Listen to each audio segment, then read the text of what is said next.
Business Skills 360, the podcast that looks at the other side of business English. Hello, and welcome back to the Skills 360 podcast. I'm Tim Simmons, and I'm glad you could join me. Today, we're going to take a look at an activity you do every day, talking on the telephone. Telephones don't stay at the office anymore. We carry them around in our pockets. We use them when we're communicating, when we're out for lunch, when we're working on the computer, and even when we're supposed to be talking to someone else face to face. They're always on, and that means we have to be on too. Being on means having the right attitude. The right attitude starts with promptness. When you hear that ring, don't delay. Grab it before the third ring so the caller knows he's important. And when you answer, be sure to smile. You might be thinking that a smile is unnecessary because the other person can't actually see you. But in this case, smiling is about more than just turning up the corners of your mouth. Smiling is an attitude. It means having a voice that is pleasant and enthusiastic. That voice helps create a connection with the other person and open the door to good communication. And keeping a smile on your voice is something you should do when you initiate the call as well. It's not just the job of the person receiving the call. Okay, you're smiling, but what should you say? If you're answering the phone, you can always fall back on the standard four-part greeting. You need to greet to identify yourself and your company and to offer help. That goes something like this. Good afternoon. This is Jim at Kepler Marketing. How can I help you? Even if you know who's calling, you should still keep this same format, even if you present it a bit more informally. For example, you might say, "Hi, this is Jim. What can I do for you?" Want more information and practice on this kind of thing? Look up BEP 69A, which is all about answering the telephone. Now, if you're the caller, you will follow a similar blueprint. But instead of greeting, identification, and offer, you'll have a greeting, identification, and request. That could go something like this. Good morning, this is Fred Collins with Webstar. I'd like to speak with Mr. Tony Flair. Again, if you're calling someone you're familiar with, you'll still follow the same pattern. For example, "Hi, Sue. Fred with Webstar here. Could you put me through to Tony?" Great. You've started the call out with the right attitude. Now, keep it up throughout the call. How you communicate is just as important as what you communicate. Remember to speak slowly and clearly. The less people have to ask you to repeat yourself, the better. Surely you've seen a person in the street with a mobile phone at one ear and a finger plugging the other, saying "Pardon?" and straining to hear what the other person is saying. Let's try and avoid that. That also means choosing clear words. Say "yes" instead of mumbling "uh-huh," and "I understand" instead of "got it." Another important tip is to stay focused on the call and the other person. If you're trying to do several things at once, the chances of miscommunication shoot up. And it's usually pretty obvious to others when you're trying to order a sandwich at the same time as talking to them. Give the other person all the courtesy you would if you were dealing with him face to face. That includes being patient. Let the other person take the time he needs to talk. In return, you should receive patience and the time to talk as well. The same goes for common manners. Unfortunately, manners often go out the window as soon as there's a device or machine placed between two people. You can see this in email, text messages, and the attitude of people driving their cars. And you hear it on the phone as well. But people with good telephone skills will use pardon over what? And all those other common courtesies that we accept as normal when we're standing in front of another person. Great. Now you've started the call off right. You've got a great attitude. You're smiling, being polite, and speaking clearly. The communication pathway should be smooth, and what you are saying should come through clearly. And that's what we'll look at in our next episode. We'll learn some tips and tricks for making sure that the content of the call gets through clearly. If you'd like to test yourself on what we've just covered, have a look at the mybeonline.com website. There you'll find a quiz about today's show, as well as a complete transcript and vocabulary explanations. Thanks for listening, and see you again soon. Business Skills 360, the podcast that looks at the other side of business English. Hello, and welcome back to the Skills 360 podcast. I'm Tim Simmons, and today we're going to have a closer look at telephone skills. In particular, we're going to talk about controlling the call and the flow of information. Communicating effectively on the phone is an essential skill, and whether you're talking to a client, a colleague, a supplier, your boss, or a bicycle courier, you need to make sure your purpose and the information is clear. Last week, we focused on your telephone attitude. Today, we'll look at ways you can make sure information is flowing smoothly and that you are guiding the conversation. Good telephone communication can actually begin before you pick up the phone with a bit of preparation. Grab a piece of paper and jot down your key questions or issues that you need to resolve. Put them in a logical order so that you're not just jumping from topic to topic. The less you have to rely on your memory, the better. Nothing's worse than hanging up and realizing you didn't get everything you need. People are busy, and it's best to handle things with one call rather than 2 or 3. So, if you've got a clear purpose for your call, then you can start working down your list. And that paper and pen should be handy for taking notes as you're talking. Okay, you've managed to get a hold of the person you want to talk to. You've got the right attitude, and you're dealing with information. Now you need to make sure everything is clear and that you've understood what the other person is saying. To do that, you need to confirm information. You can do this in a couple of ways. First off, you can repeat information back to the other person. So, if someone says, "I can meet you at 4:30," you can say, "Right, 4:30. You can also do this by asking for confirmation and restating the information in different words.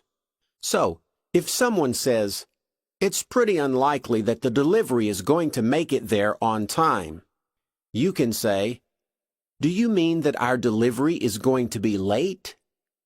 And when you do this, it's best to restate things in the simplest and easiest language possible, just to avoid any confusion. Another thing you need to do with information is give feedback about it. In other words, tell the other person clearly what you think about what he or she has just said. "I can meet you at 4:30. Could be followed by, "4:30 is a great time for me." Or, "The delivery is going to be late." Could be followed by, "I understand, and I'll let everyone else here know." After you confirm the important points and give feedback, You can move on to another question. Remember, the person who is asking the questions is in control.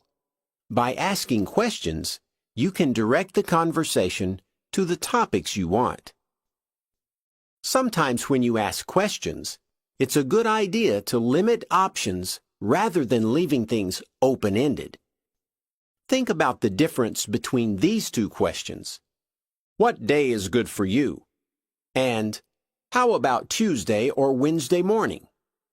Which is easier to answer? Which will reduce the amount of discussion involved? That's right, the second one, Tuesday or Wednesday. Whenever possible, limit the number of options to 2.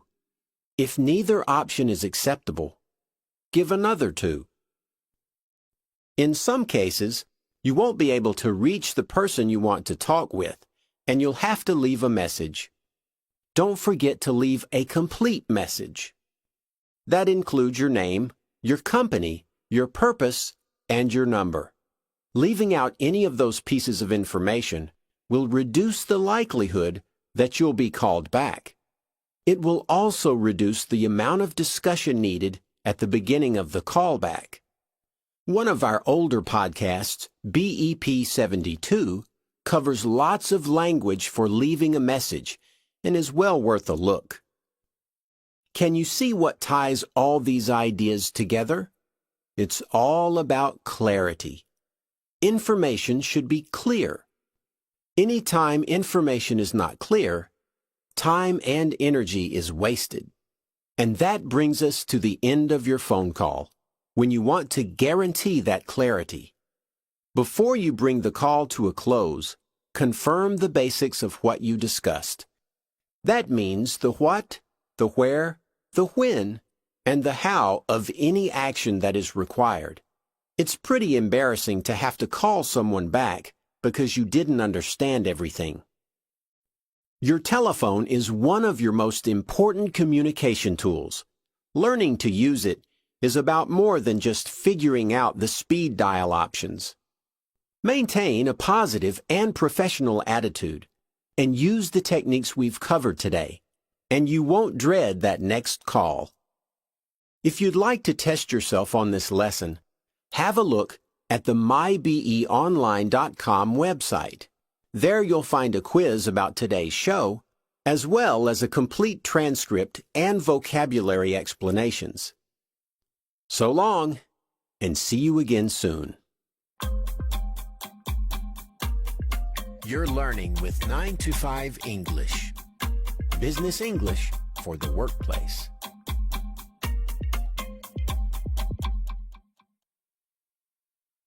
Hi, Tim here with another 9 to 5 English lesson.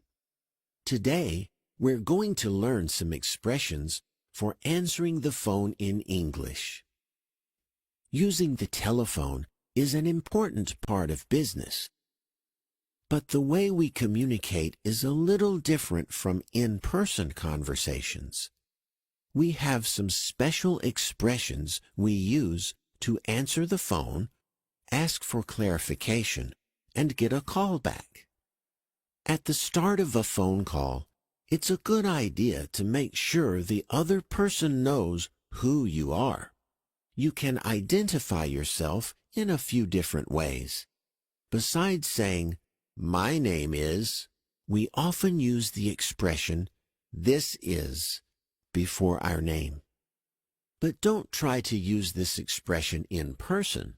I only say, "This is Tim," when I'm talking on the phone. Let's practice identifying ourselves at the start of a phone call. Listen to each example, then repeat it for yourself. Ready? Let's get started. Hi there, this is Jason Locke calling from Milton Enterprises.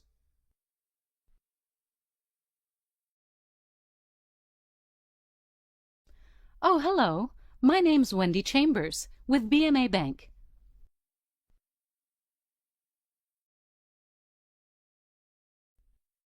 Good morning, Dirk here. How can I help?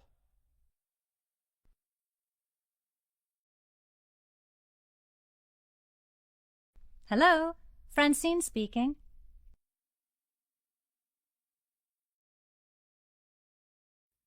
As you can hear, we identify ourselves not only when we call someone else, but also when we answer the phone.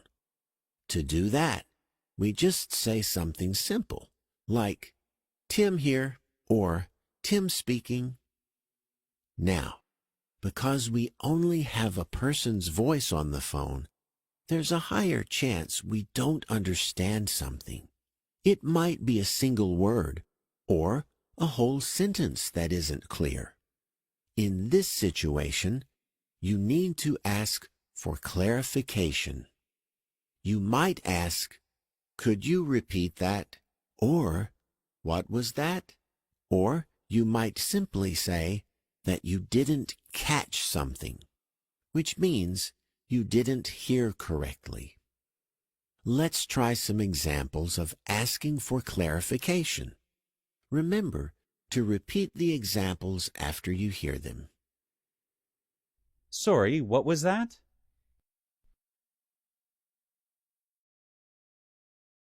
Could you repeat that last part again?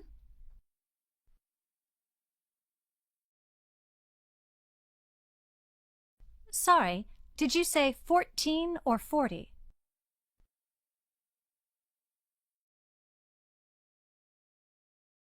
I'm sorry, I didn't catch that.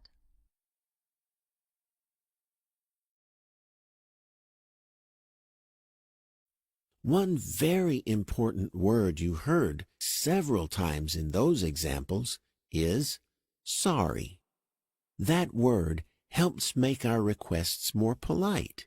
You also heard an example of asking for clarification between two similar words. In this case, you just ask, did you say X or Y? Another common situation is when you need to talk about calling someone back. Maybe you called a business to talk to someone who's not there. Or maybe someone called your business to talk to someone who's not in. In any case, we need to arrange a callback. Polite ways to arrange a callback often use the expressions could you or would you. For example, you might say, could you ask John to call me back? Or, would you like Tom to call you back later? And sometimes it's you who has to call someone back because you're busy or have a poor signal. In that case, you might ask, would you mind if I called you back? Let's try some practice with asking for a callback using these expressions.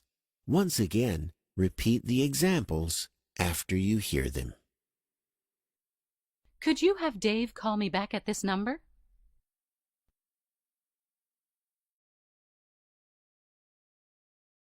Would you like me to ask Mary to return your call?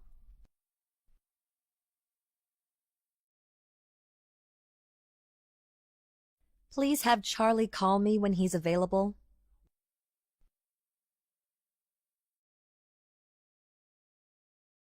Would you mind if I called you back in 15 minutes?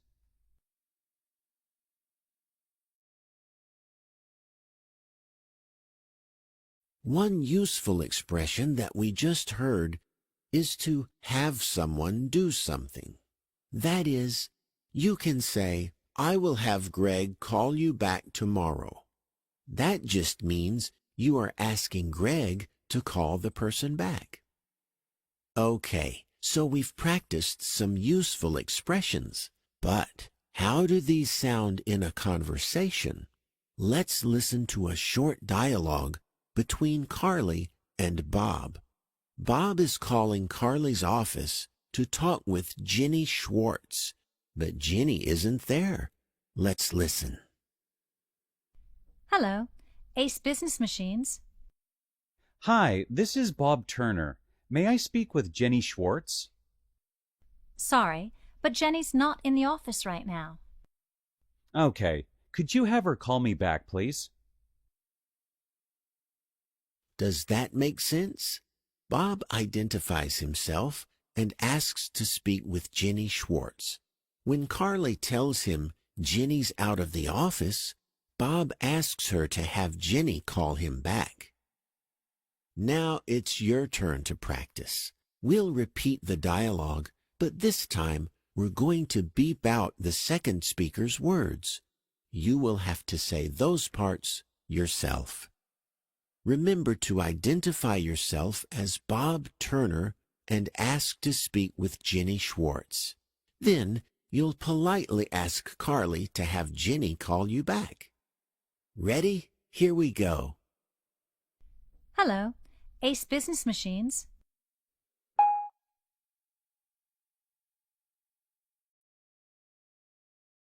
Sorry, but Jenny's not in the office right now.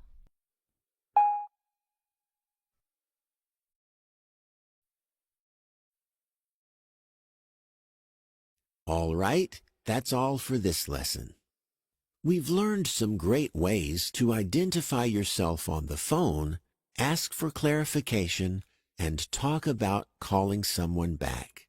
We'll be back soon with some more useful English expressions.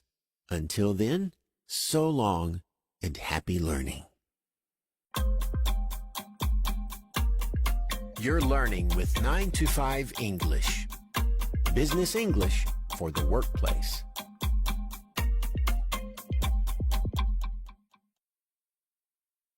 Hi, Tim here with another 9 to 5 English lesson.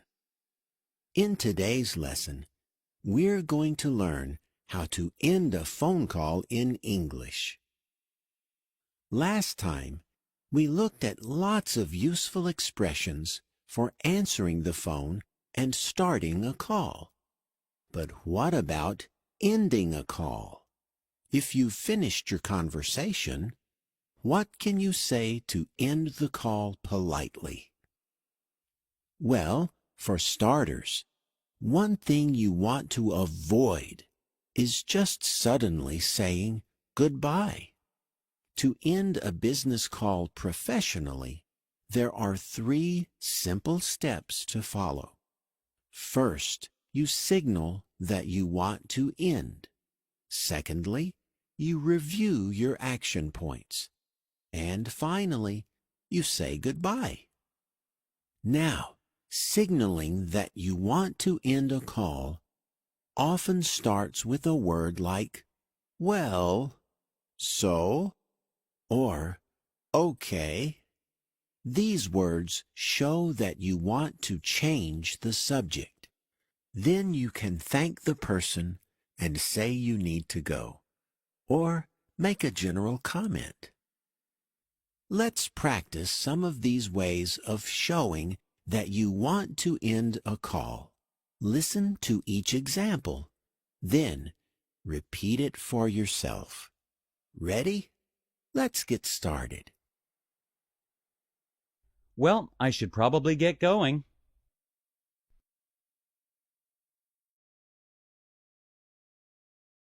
It's been great to chat.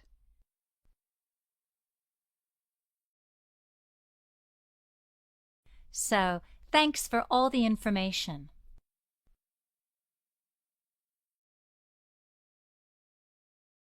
Okay, I've got to run here.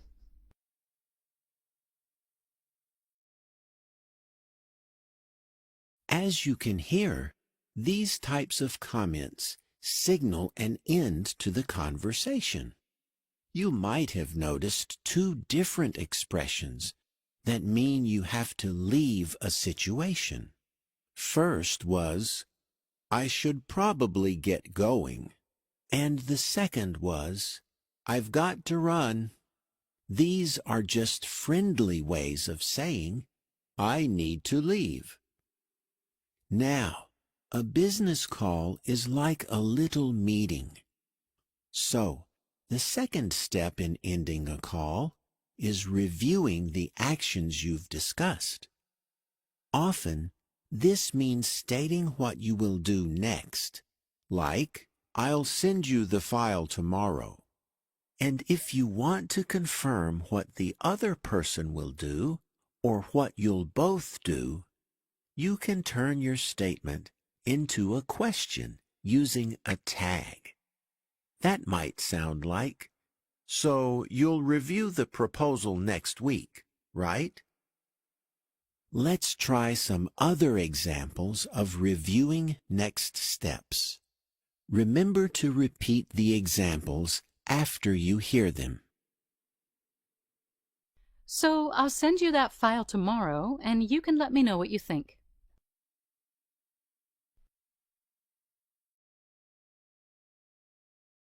All right. So we'll be chatting again next week, right?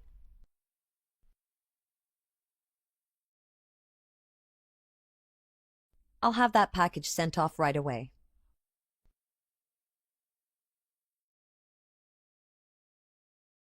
I'll look out for your email later today.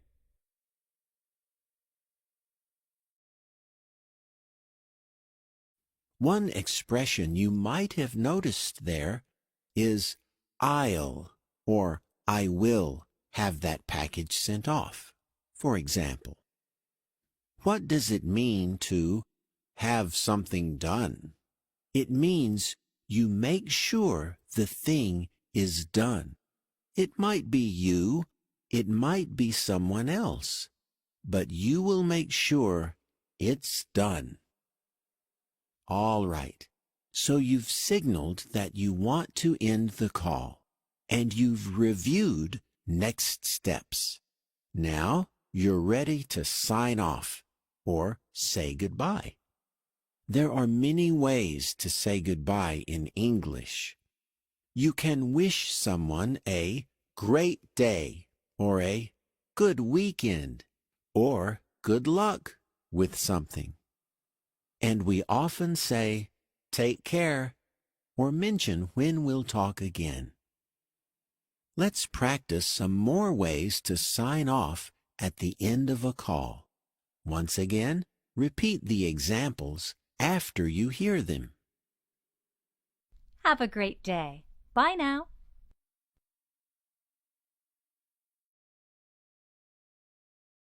Take care, Amy. We'll talk again soon.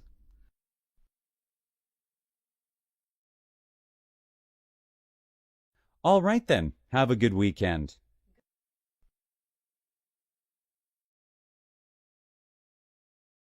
Good luck with your presentation.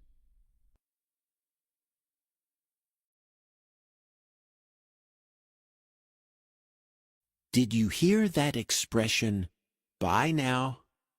You might also hear people say, "Bye for now," or maybe, "Bye then." These are just common and friendly ways of saying goodbye.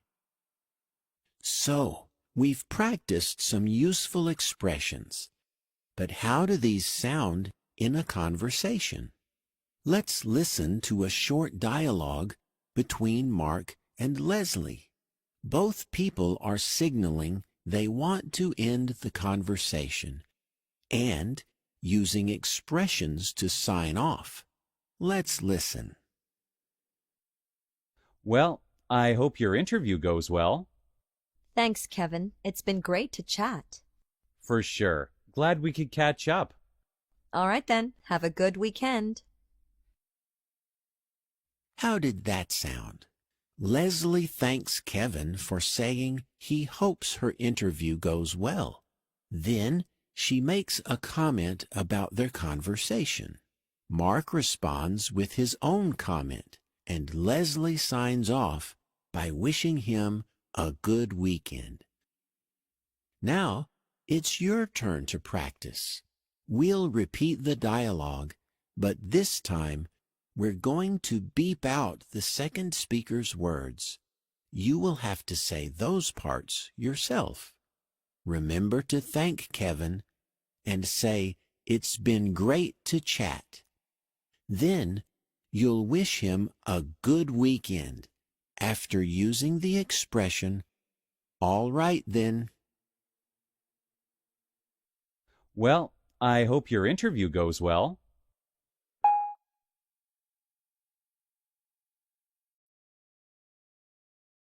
For sure. Glad we could catch up.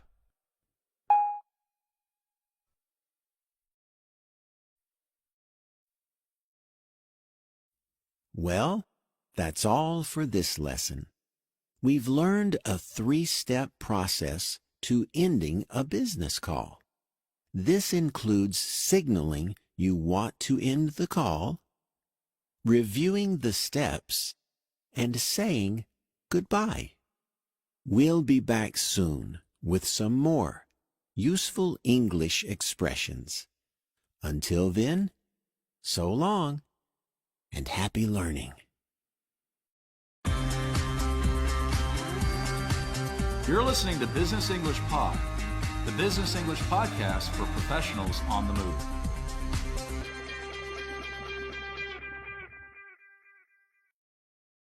Hello, and welcome back to Business English Pod. Today is the first in a 2-part series on handling angry customers on the telephone. Good customer service is essential to success in any industry, but it's particularly important in the service and hospitality sectors. Hospitality means treating guests well, and here we're talking specifically about hotels. Because service is so vital to hospitality, hotels are a good place to look for excellent service practices. So today, we'll be listening in on a phone call from an angry customer at the Majestic, a 5-star hotel in Shanghai.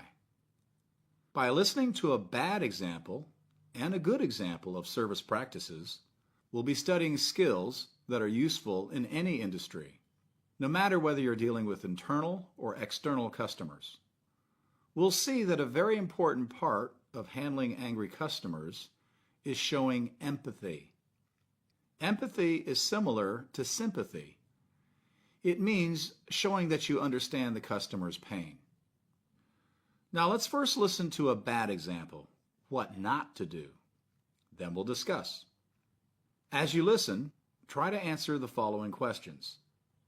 First, how does the customer, Steve, learn the service associate's name? 2, what is Steve's problem? And finally, how could Jenna have handled the complaint better?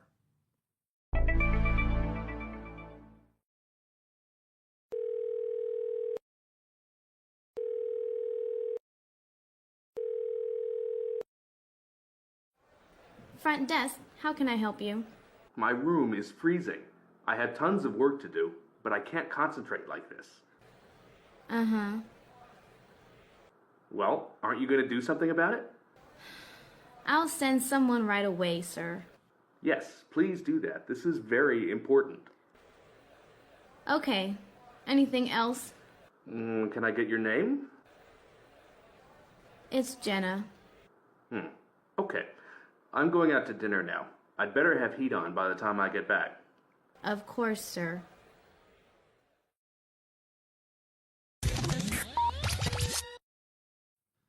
Do you think Jenna did a good job handling Steve's complaint?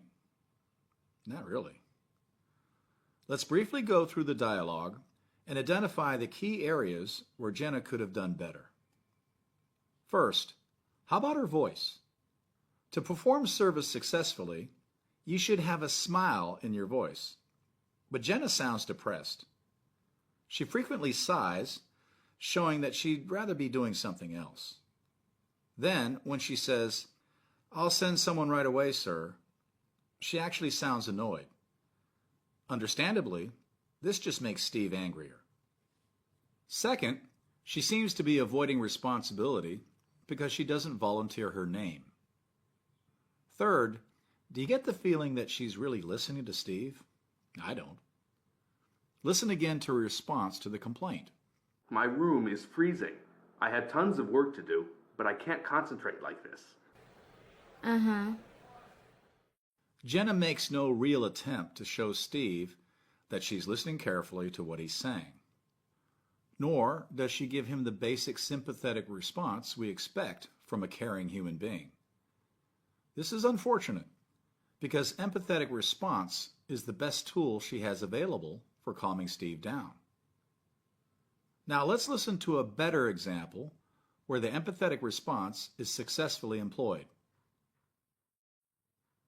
Steve returns to his room after dinner to find his problem has still not been solved. Now he's really angry. Fortunately, the new service associate, Sandy, does a much better job of calming him down. As you listen, try to answer the following questions.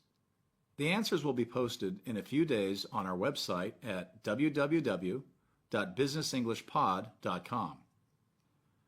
First, when Steve says, "I'm at the end of my rope," what does he mean? And second, what does Sandy do to calm Steve down?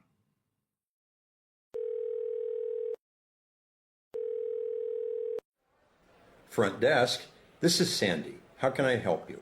My room is freezing. Freezing? I'm terribly sorry to hear that. And this is like the third time I've called you guys. I can see why that's frustrating.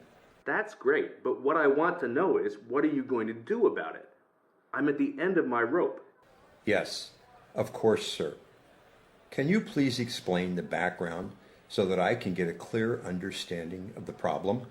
2 hours ago, I called the front desk to get someone to turn on the heat in my room.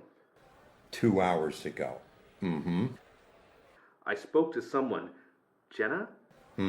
Jenna, I see. And she said it would be taken care of.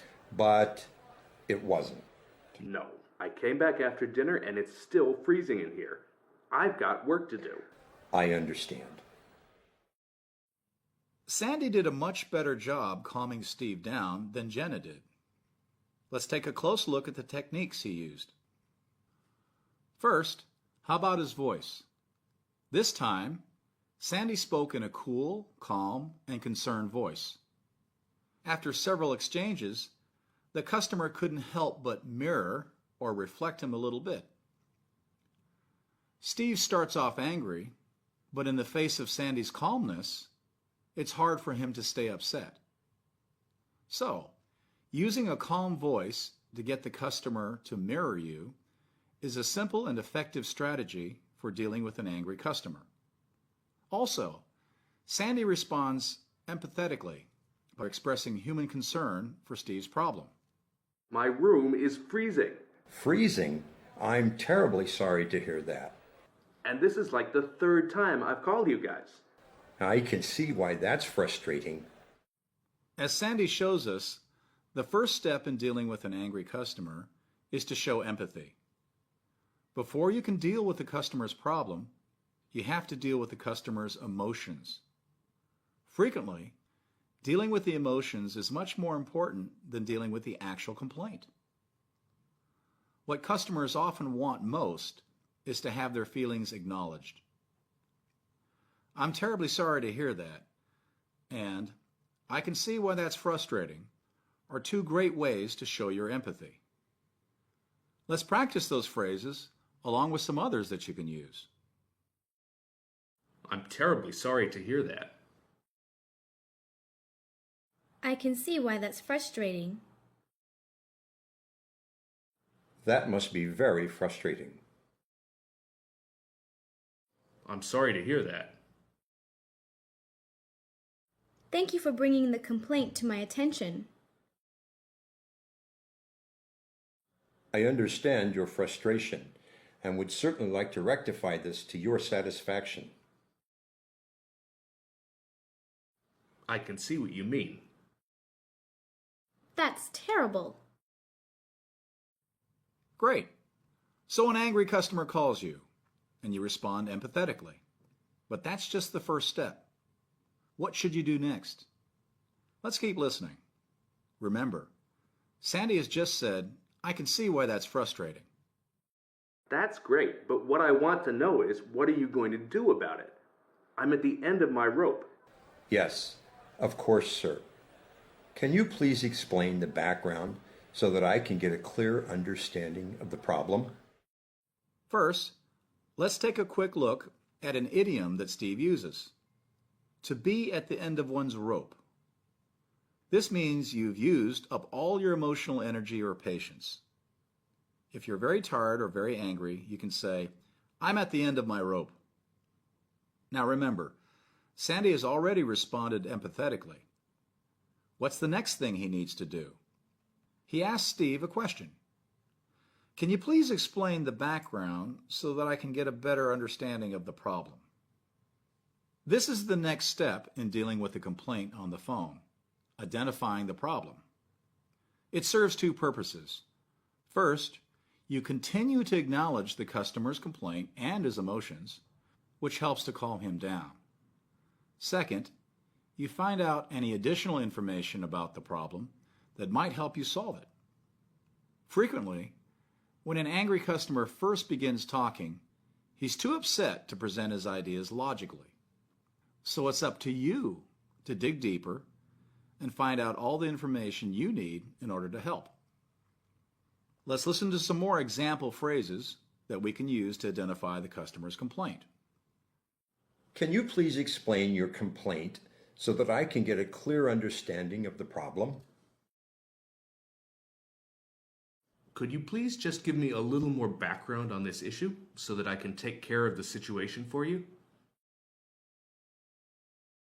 To help ensure that I can solve this problem to your satisfaction, please tell me a little more about what happened.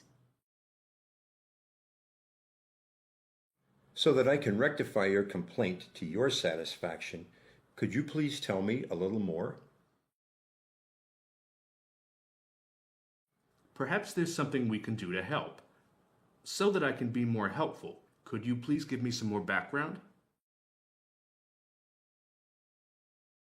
In these example phrases, notice the strong use of collocations such as solve a problem and rectify this complaint.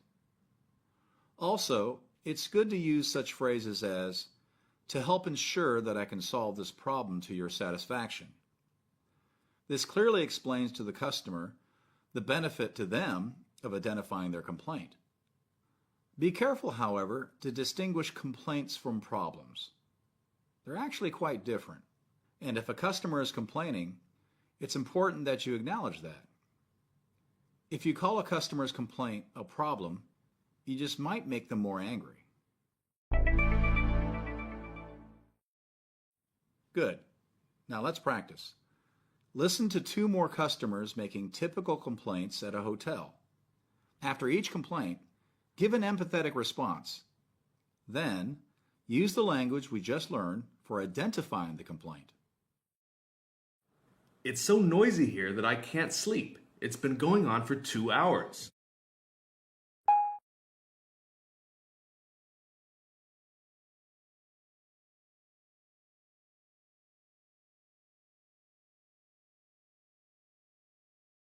You people forgot to give me a wake-up call. Now my day is ruined.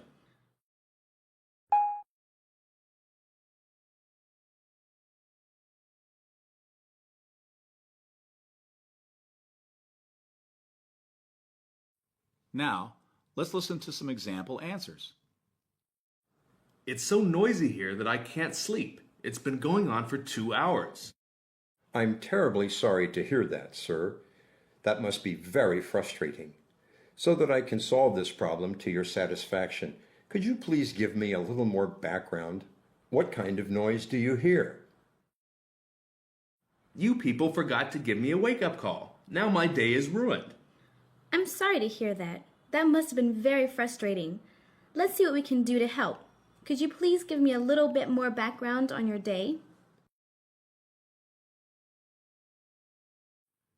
Remember, in real life, it's very important to give more time to the empathetic response.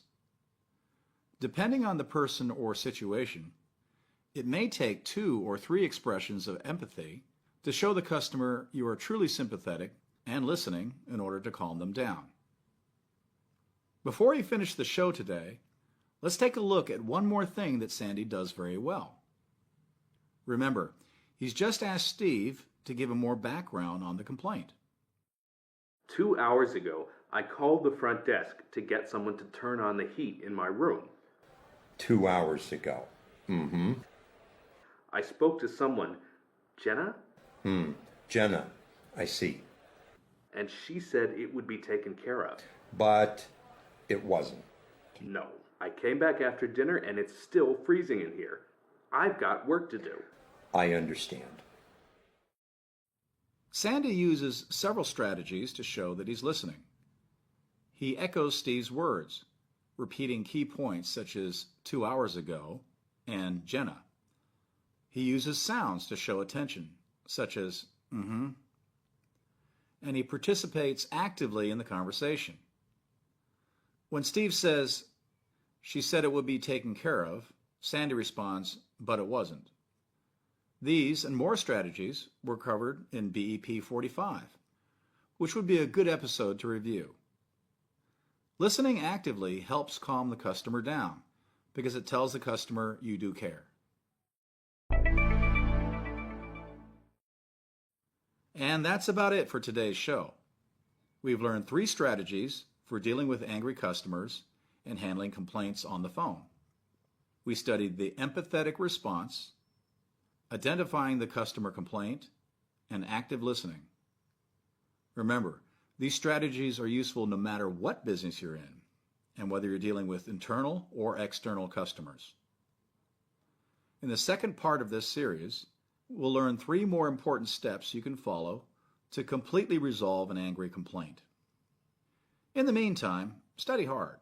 Come to our website at www.businessenglishpod.com, where you can pick up the study notes for this and other shows. There, you'll find more useful language, a complete transcript, and exercises to further develop your skills. Thanks again for listening. See you again soon at Business English Pod. Want to get more out of Business English Pod? Then go to www.businessenglishpod.com and sign up as a premium member. Premium members can access detailed study notes and the new Phrasecast to practice all the useful language we featured today.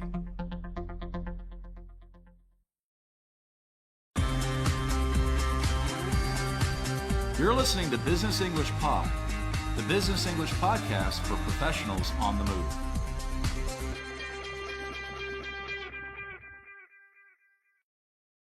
Hello again, and welcome back to Business English Pod. This is the second in a 2-part series on handling angry customers on the telephone. In today's show, we'll be looking at how to resolve the customer's complaint. First, a quick review.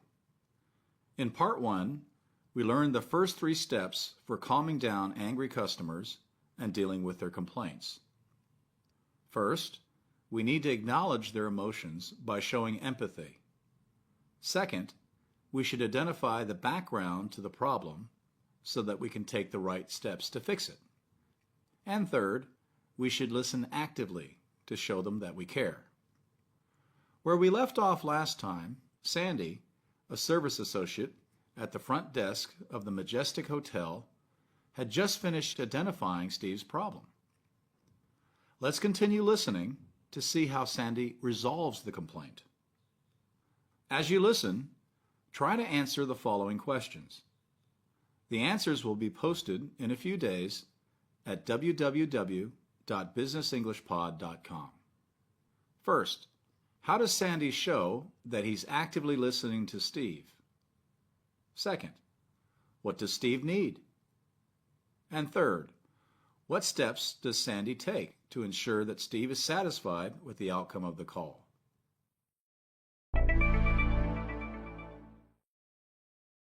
I'm meeting a very important client tomorrow, but it's so cold I can't concentrate. Yes, I can totally see what you mean. Can I repeat the problem to make sure I understand correctly? Okay. So, 2 hours ago, you called the front desk to say that your room was too cold. Freezing.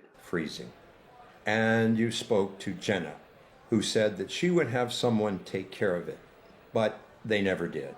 No. That's terrible. What can I provide you with to ensure that the problem is solved to your satisfaction? I just need a warm room, now. I have a couple of suggestions. One, we can upgrade you immediately to a suite. Let's see. There's one on the floor right above you. Or 2, I can have a space heater placed in your room while we send someone to fix the problem. I think I prefer the first solution. but you have no idea what a pain this is. Yes, I'm sorry, sir. It must be hard to concentrate. Would it help if I sent a butler over with your new key to help you move your things? All right, that would be a step in the right direction. And I'll have room service send up a complimentary hot beverage to warm you up. That would be nice, I suppose. What would you like? I'd like a cup of tea. Earl Grey. All right. So, are you satisfied with this solution? Yes, I think that will be fine. Just let's try to move quickly, okay? I can't wait another 2 hours. Yes, of course, sir. Cynthia, the butler on your floor, will be right over. I'll check back with you in 30 minutes in your new room to make sure everything is to your satisfaction and to see if there's anything else we can do for you, if that's okay. That would be good. And again, thank you for bringing this matter to our attention and giving us the opportunity to provide better service to you during your stay at the Majestic. Thanks, Sandy. You're welcome, sir. Cynthia's on her way.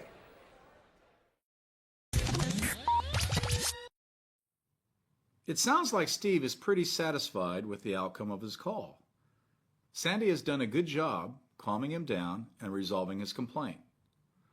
Let's take a closer look. After identifying the complaint and listening actively, which we studied last time, what's the next thing Sandy does? I'm meeting a very important client tomorrow, but it's so cold I can't concentrate. Yes, I can totally see what you mean. Can I repeat the problem to make sure I understand correctly? First, notice how Sandy continues to empathize with Steve. He says, "Yes, I can totally see what you mean." Although empathetic responses are most important at the beginning of the call, you should keep expressing sympathy at appropriate points throughout the conversation in order to keep calming the customer down. The same is true of active listening. The next thing Sandy does here is very important. He asks, "Can I repeat the problem to make sure I've understood correctly?" This is clarifying the problem. It serves two purposes. First, you continue to acknowledge the customer's complaint, thus helping them to deal with their negative emotions. Second, you make sure that you've understood correctly. When customers are angry, sometimes they speak too quickly or unclearly, and we may hesitate to ask them to repeat. But it's very important to overcome this hesitation. The last thing you want to do in a situation like this is to take incorrect action because you've misheard the customer. This will just make the situation even worse. Keep clarifying until you're sure you have understood. Let's practice. Can I please repeat your complaint to ensure that I have understood it correctly?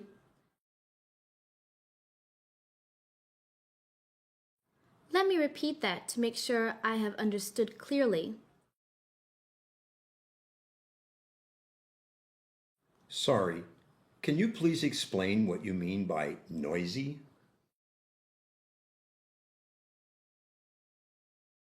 So, you mean that you've been trying to call all morning, is that right? I see. So you're saying that when you returned to your room, you found that it still had not been made up? Have I got that right?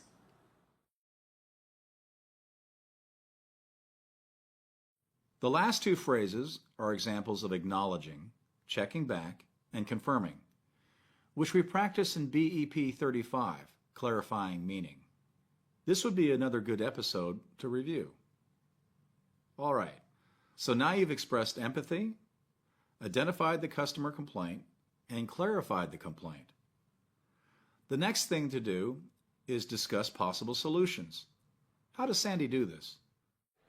What can I provide you with to ensure that the problem is solved to your satisfaction? I just need a warm room, now. I have a couple of suggestions. The first thing Sandy does here is ask the customer how he can take care of the issue. Then he proposes a couple of suggestions. It's good to give the customer more than one option when possible. This gives them a sense of freedom and choice. Let's look at some more language you can use to propose suggestions and discuss solutions. What can I provide you to ensure the problem is solved to your satisfaction?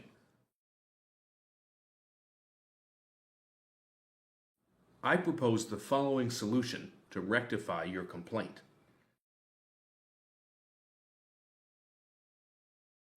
I have a couple of ideas that might help. Why don't we get you a new room? How about we send someone round to help?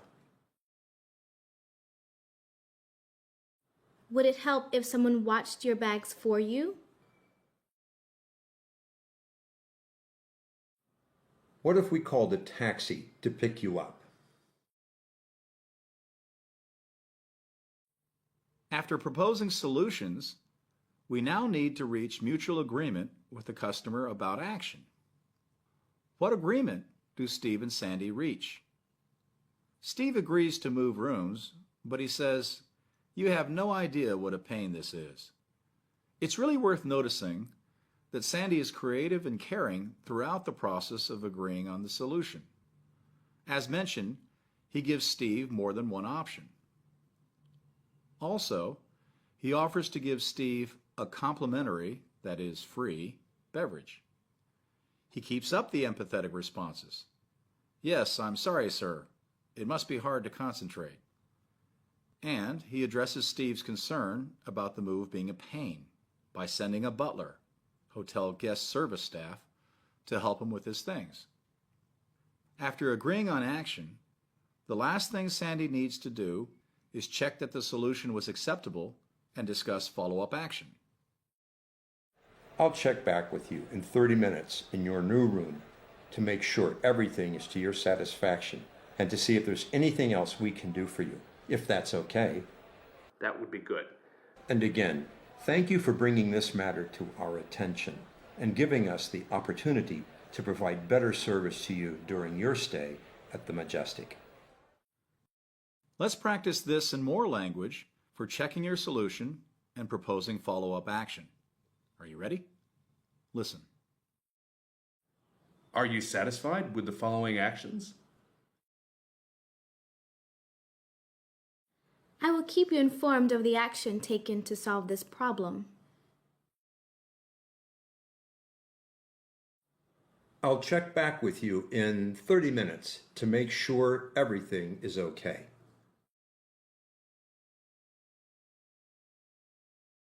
Thanks very much for bringing this matter to our attention. Again, thank you for bringing your complaint to our attention and providing us the opportunity to provide better service to you during your stay at the Majestic.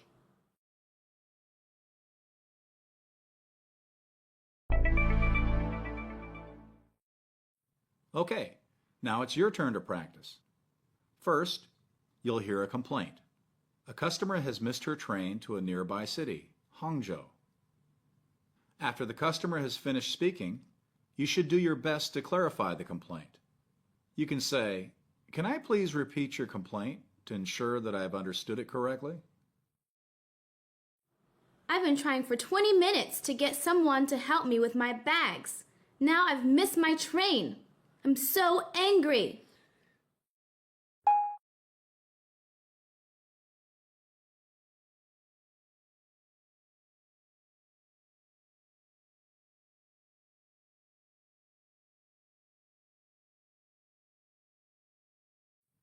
How did you do? Listen to a possible answer. I've been trying for 20 minutes to get someone to help me with my bags. Now I've missed my train. I'm so angry. That's terrible. I'm so sorry to hear that, madam. Can I please repeat that to make sure that I've understood correctly? You mean you haven't been able to reach anybody to help you move your bags, and now you've missed your train. Is that right? Now, after the beep, first ask the customer what you can provide to ensure that the problem is solved to his satisfaction. Wait for him to answer, and then provide him with a couple of solutions. Are you ready?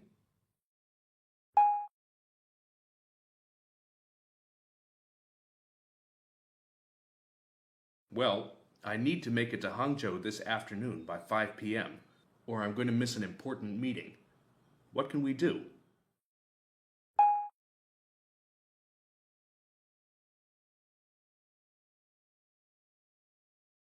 Listen to see how you did. Remember, this is just an example answer. What can I provide you with to ensure that this problem is solved to your satisfaction? Well, I need to make it to Hangzhou this afternoon by 5 p.m., or I'm going to miss an important meeting. What can we do? I have a couple of suggestions. Why don't I check to see if there's another train this morning? Or perhaps I can help you hire a car. What can I provide you with to ensure that this problem is solved to your satisfaction? Well, I need to make it to Hangzhou this afternoon by 5 p.m., or I'm going to miss an important meeting. What can we do? I have a couple of suggestions. Why don't I check to see if there's another train this morning? Or perhaps I can help you hire a car. You may wish to try it again and substitute other language to practice fluency. And that's about it for today's show. Over these last 2 episodes, we've studied a 6-step process for calming down angry customers and resolving their complaints. Let's quickly review that process. First, show empathy. Second, identify the complaint. Third, listen actively. Fourth, clarify the complaint. Fifth, discuss possible solutions. And sixth, reach mutual agreement. In addition, we've covered language for each step. Remember, we've been using hospitality as an example, but these skills are useful no matter what industry you're in. Anytime you have to deal with problems or complaints, you'll find this process helpful. Remember to check out the study notes for this and other episodes at www.businessenglishpod.com. Thanks again for listening. See you next time at Business English Pod. Want to get more out of Business English Pod? Then go to www.businessenglishpod.com and sign up as a premium member. Premium members can access detailed study notes and the new Phrasecast to practice all the useful language we featured today.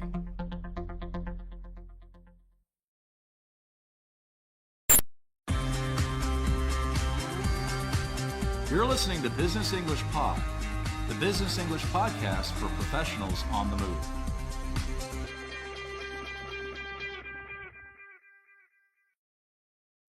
People are busy. When you phone people, they often aren't there to take your call. So, you need to leave a message. And almost everyone has to answer the phone and take a message sometimes. Doing so professionally leaves a good impression on your customers, colleagues, and boss. Today we will hear a bad example and a good example of taking and leaving a message. First, the bad example. Justin Thomas is with Drevesco, a major shipyard or maker of ships. He is calling Sylvie Peterson at Dane Line, a shipping company. Sylvie is a sales and purchase broker, also known as an S&P broker. A broker is a middleman or negotiator. Sylvie specializes in negotiating the purchase of new buildings or newly built ships. Amy, the receptionist, answers the phone. Neither Amy nor Justin do a very good job. Let's listen.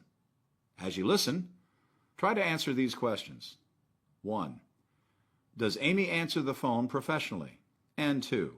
Is Justin prepared?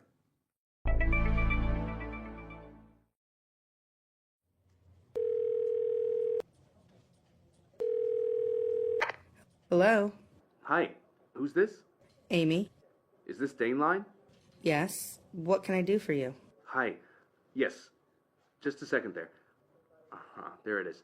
May I speak to Sylvie Peterson? Sylvie! Sorry, she's not here. Can I leave a message? Sure, go ahead. Let's see. My name is Justin Thomas. I'm with Trevesco. It's about the construction schedule for 2008. And my number is, wait a second, 390-929-2107. Sorry, could you say that again? I'm looking for a pen. Which part? All of it? Okay, what's your name?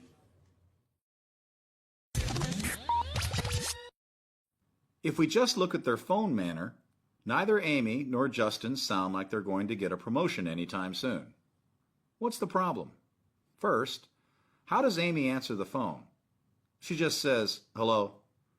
She doesn't say her name or her company's name, nor does she ask how she can help. In addition, Amy doesn't put Justin on hold. Instead, she just puts the phone down and calls out, Sylvie. She is very unprofessional. What about Justin? He isn't professional either. He doesn't sound prepared, does he? He doesn't remember who he's supposed to be calling, nor does he have his own telephone number handy. Now, let's listen to a much better example. This time, Mark Rand, Justin's replacement, is calling Daneline. Amy has received some telephone training and does a much better job this time. Here are some more listening questions. The answers will be posted in a few days at our website, www.businessenglishpod.com. 1. How does Amy answer the phone? 2. What is Mark calling about? And 3. How does Amy make sure that she has got Mark's correct phone number?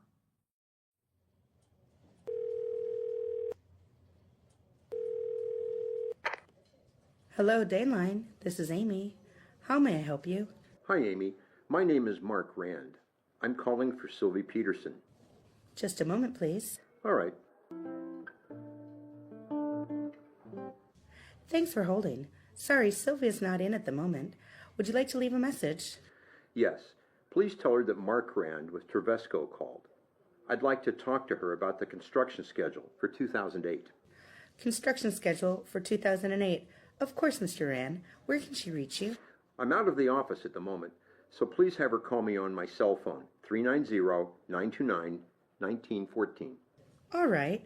That's 390-929-1940. Is that right? No, sorry. Instead of 1940, it should be 1914, 1-4. 1914. 1-4. Got that. Can I do anything else for you, Mr. Rand? No, thank you. You're welcome. Bye now. Bye.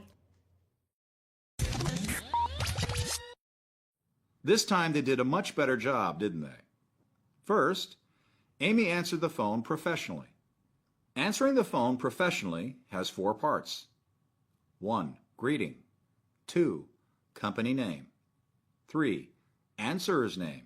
And 4. Offer to help. For the greeting, you can say, hello.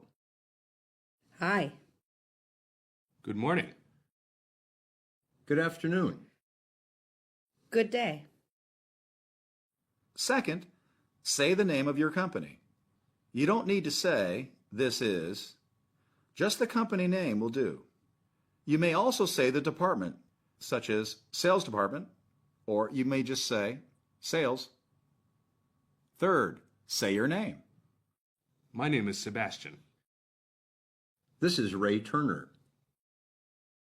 Pat here. Finally, make an offer to help. How can I help you? What can I do for you? A full telephone greeting, according to the North American Standard, has all 4 parts. But, depending on the situation, we sometimes omit or leave some parts out. For example, if you're sure that it is an internal call, that is, from inside your company, we may just say our name and department. But these days, more and more companies prefer to use the full 4-part telephone greeting because it's more professional and we can never tell when a call is external, that is, has been transferred in from the outside. Would you like to practice that? After the beep, try answering the phone as you would for your own company. Be sure to include all 4 parts of a complete telephone greeting.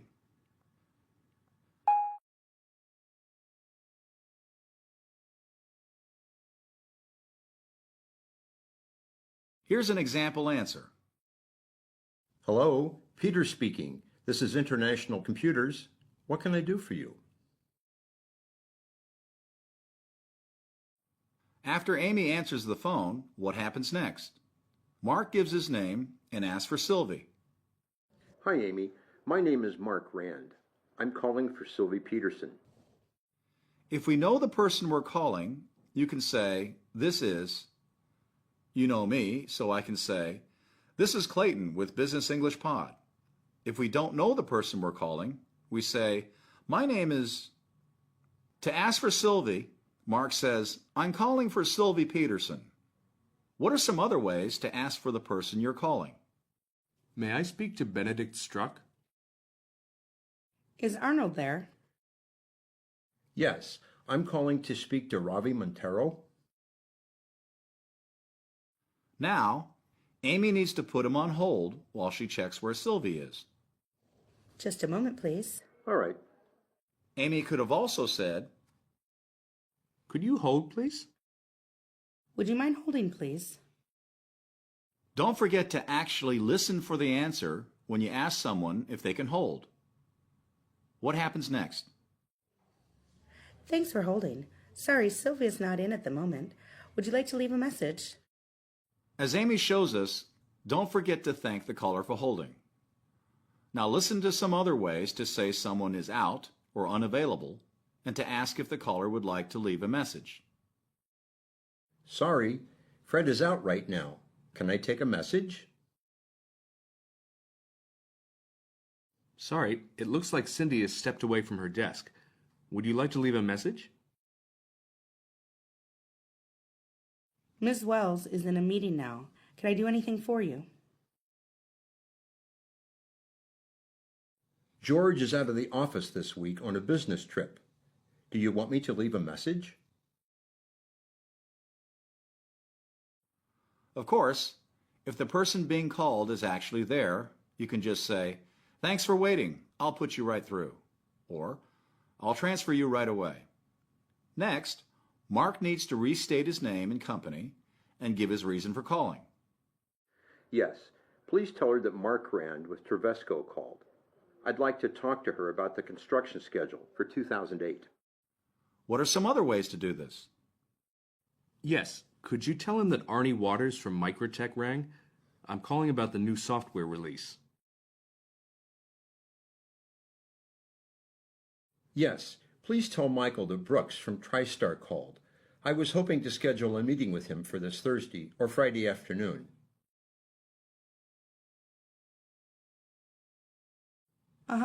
Please pass on the message that Pat called. It's about the new contract. To ring or phone someone is more British English. To call or give someone a call is American English. Next, notice that Amy echoes Mark's words to let him know she's listening and to check that she has understood correctly. Construction schedule for 2008. Of course, Mr. Rand. Later, Amy's skillful checking back and confirming the information helps her avoid a misunderstanding. Where can she reach you? I'm out of the office at the moment, so please have her call me on my cell phone, 390-929-1914. All right. That's 390-929-1940. Is that right? Amy is sure to acknowledge, check back, and confirm the information that Mark gave her. To acknowledge, she says, "All right." To check back, she says, "That's 390-929-1940. And to confirm, she says, "Is that right?" It's very good to check important information, such as telephone numbers, because they're easy to get wrong. If you have to correct some information, say, "Sorry, instead of 1940, it should be 1914. All right. That's 390-929-1940. Is that right? No, sorry. Instead of 1940, it should be 1914, 1-4. Now, let's look at some other ways to acknowledge, check back, and confirm. Acknowledge. I see. All right. Uh-huh.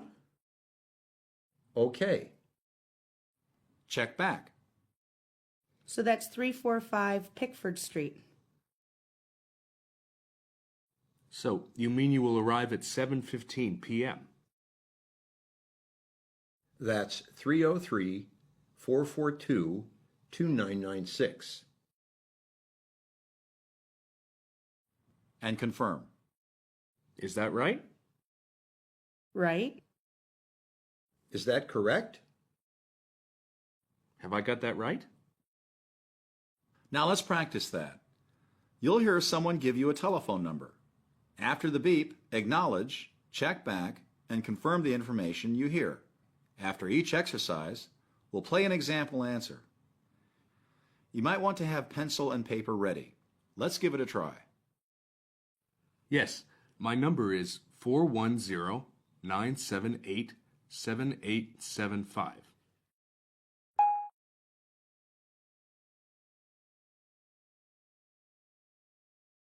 Example answer 1. Yes, my number is 410-978-7875. I see. So that's 410-978-7875. Is that right? Could you have her call me back at 21-9203-9293?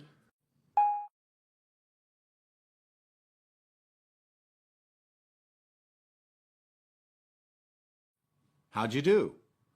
Try going back and practicing again. Also, this is good practice to try with your friends. Now back to the dialogue. Finally, before we finish the call, the person taking the message should remember to make a final extra offer of help. Can I do anything else for you, Mr. Rand? No, thank you. You're welcome. Bye now. Bye. If you're the receiver, remember to let the caller hang up first. What are some other ways to make a final offer of help? Is there anything else I can do for you today, Steve? Is there anything else I can help you with, Mandy? That's all for our episode today on leaving a message. We've looked at the message leaving process from the point of view of both the caller and the receiver. We've studied how to avoid some common mistakes and learned useful phrases for every part of the call. In addition, we practice a very useful skill, checking back and confirming. Don't forget to check out our online exercises and activities for this and the other episodes. Those are available at www.businessenglishpod.com. Thanks for listening, and see you next time. Want to get more out of Business English Pod? Then go to www.businessenglishpod.com and sign up as a premium member. Premium members can access detailed study notes and the new Phrasecast to practice all the useful language we featured today.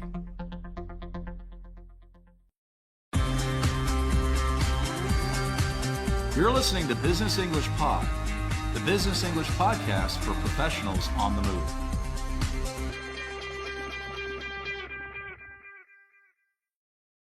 When you call someone, but they aren't there, often their voicemail picks up or answers the phone. Then you have to leave a message. Anyone who uses the phone in their job has to deal with voicemail. Have you ever started to leave a message on someone's voicemail? Then, when you heard the beep sound, you didn't know what to say? When you're speaking a foreign language, talking without preparation can be challenging, especially when you can't see or hear the person you're talking to. But with a little practice, you'll be a voicemail pro. That's what we'll be studying in this episode. Standard phrases and language for voicemail messages, so that next time you hear that beep, you'll know exactly what to say. First, we'll hear a bad example. Justin Thomas works for a shipping broker called Travesco. Brokers are middlemen. In this case, Justin is a new buildings broker, which means he helps people buy and sell new ships. Justin is calling Sylvie Peterson, a manager at the shipbuilding company Schmidt and Larson. How does Justin do? Let's listen.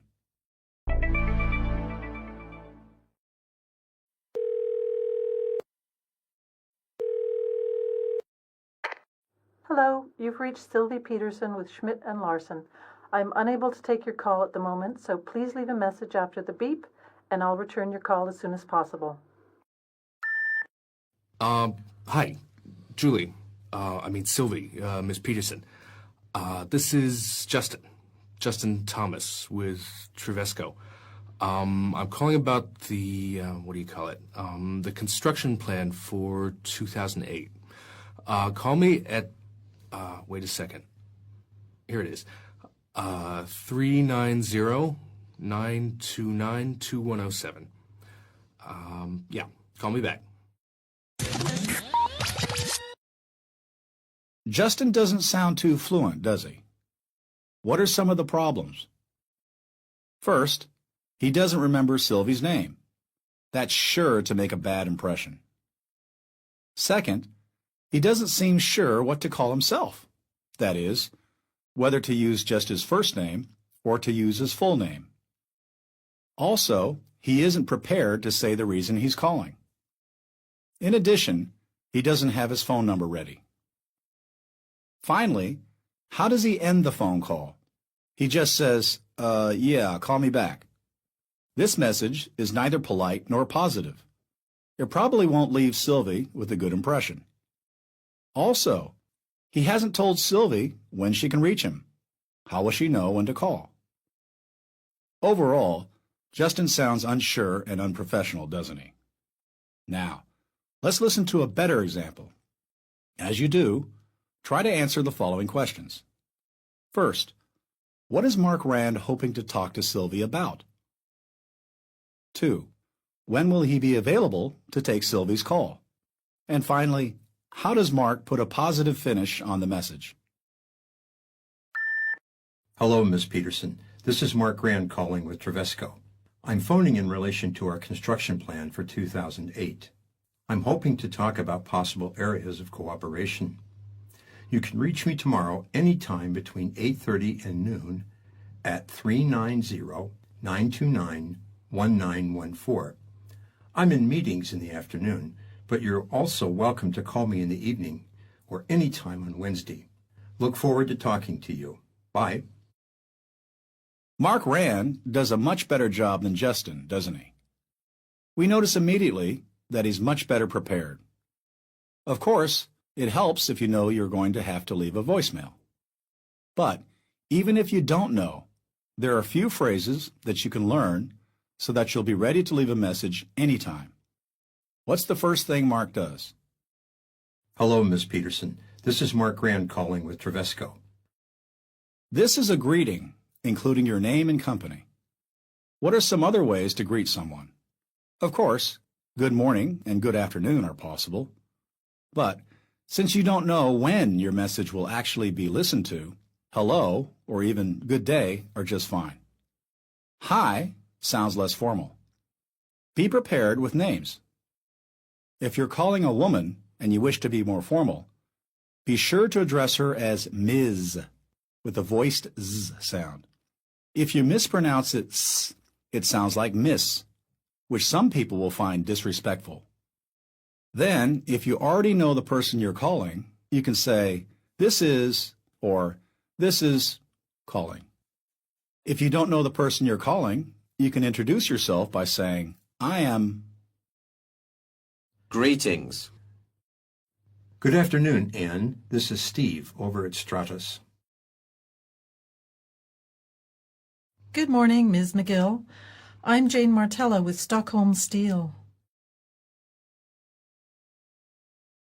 Hi, George. It's Alan here at Pharmatech. The next thing Mark does is state his reason for calling. I'm phoning in relation to our construction plan for 2008. I'm hoping to talk about possible areas of cooperation. First, he gives the general reason for his call, the construction plan for 2008. Then he talks about the goal of his call, to talk about possible areas of cooperation. Generally, to phone is British English, whereas to call is American English. Of course, just a reason for calling is enough, but adding a sentence about your goal can help create a positive impression and can help get the person you're calling interested in you. Remember, often the voicemail is like an advertisement. You're trying to get the person to call you back. Listen to some more language for explaining your reason and goal. The goal can sometimes be expressed as a request. Reason for calling. I'm calling with regard to your account. It would be great if we could review some of the changes you've requested so that we can serve you better. This is in relation to our meeting next Wednesday. I just wanted to follow up with you about your interest in boosting your productivity with time management software.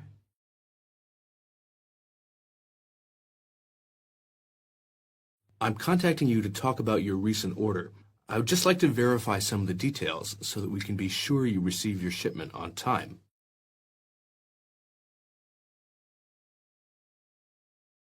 Next, Mark tells Sylvie when she can call him back. You can reach me tomorrow anytime between 8:30 and noon at 390-929-1914. I'm in meetings in the afternoon, but you're also welcome to call me in the evening or any time on Wednesday. Notice that Mark has provided Sylvie with alternative times to reach him. This is quite important.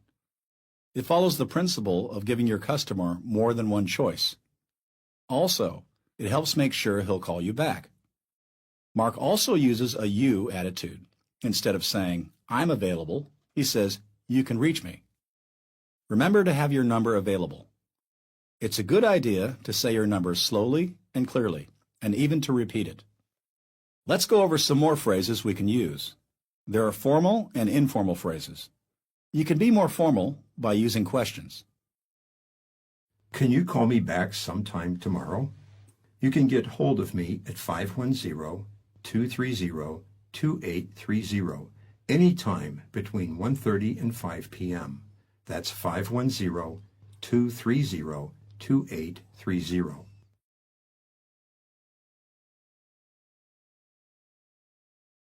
Would it be possible to return my call by the end of the week? You're welcome to call any time during office hours at 4422-2220.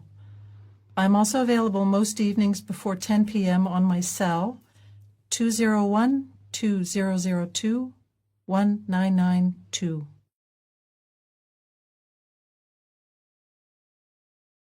You can also be less formal by using please. Please call me back sometime this week when you get a chance. You can reach me in the early evening here. It would probably be best for you to call between 6 and 8 p.m. New York time.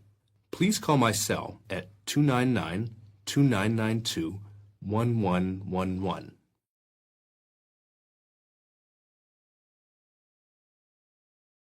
Now, the last thing Mark needs to do is end the message on a positive note. Look forward to talking to you. Bye. This is a great way to finish the message. Here are some other phrases you can use.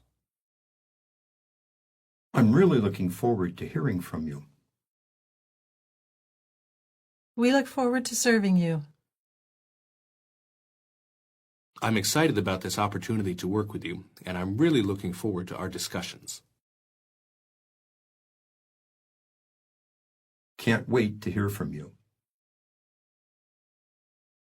Don't forget to say goodbye or bye at the end of your message. With informal American English, you can say, bye now. So let's review. We've covered 4 steps: greeting, reason for calling and goal, when and how to call back, and positive ending. Now let's practice. Imagine you're Pat McKay with a company called TRS. You're calling Cindy Steele, a customer of yours, but she's not in, so you have to leave a message. You're calling her about your meeting last Tuesday. Your goal is to follow up with her and discuss possible areas of future cooperation. Using your real work schedule, tell her when you're available. Then, end the message positively. Are you ready? Take a few seconds to think, then record your message after the beep. Please record your message after the tone.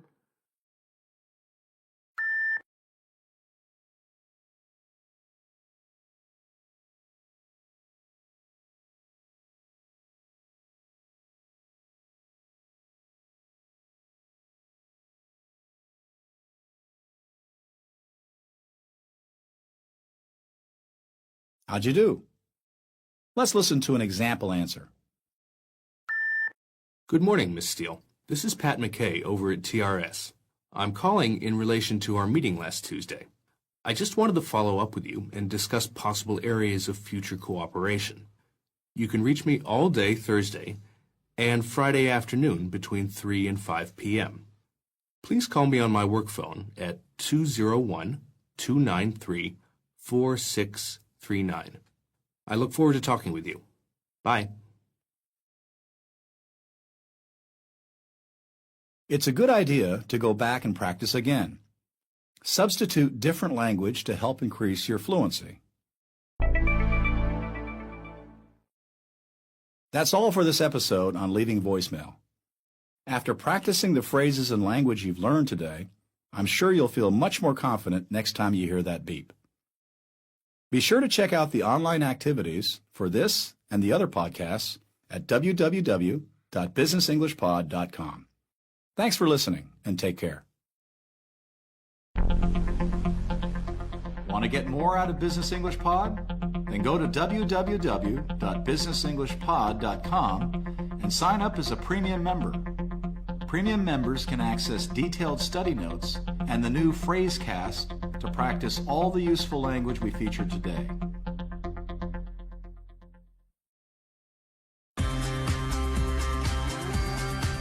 You're listening to Business English Pod, the Business English podcast for professionals on the move.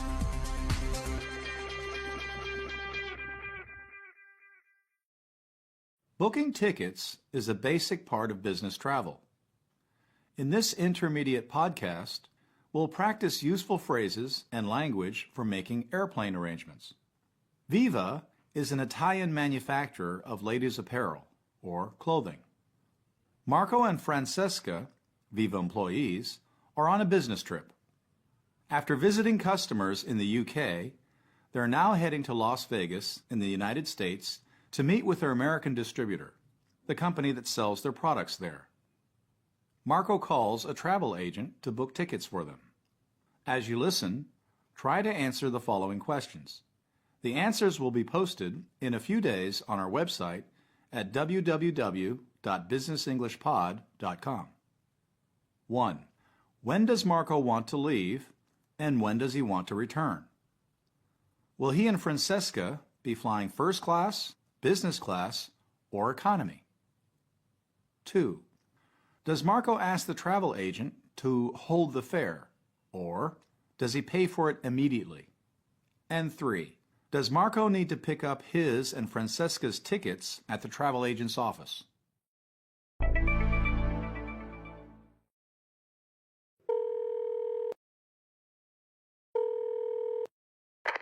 Hello, Jupiter Travel. Tom speaking. What can I do for you? Hello there. I'd like to book 2 round-trip tickets from London to Las Vegas. All right. And what dates were you planning on traveling?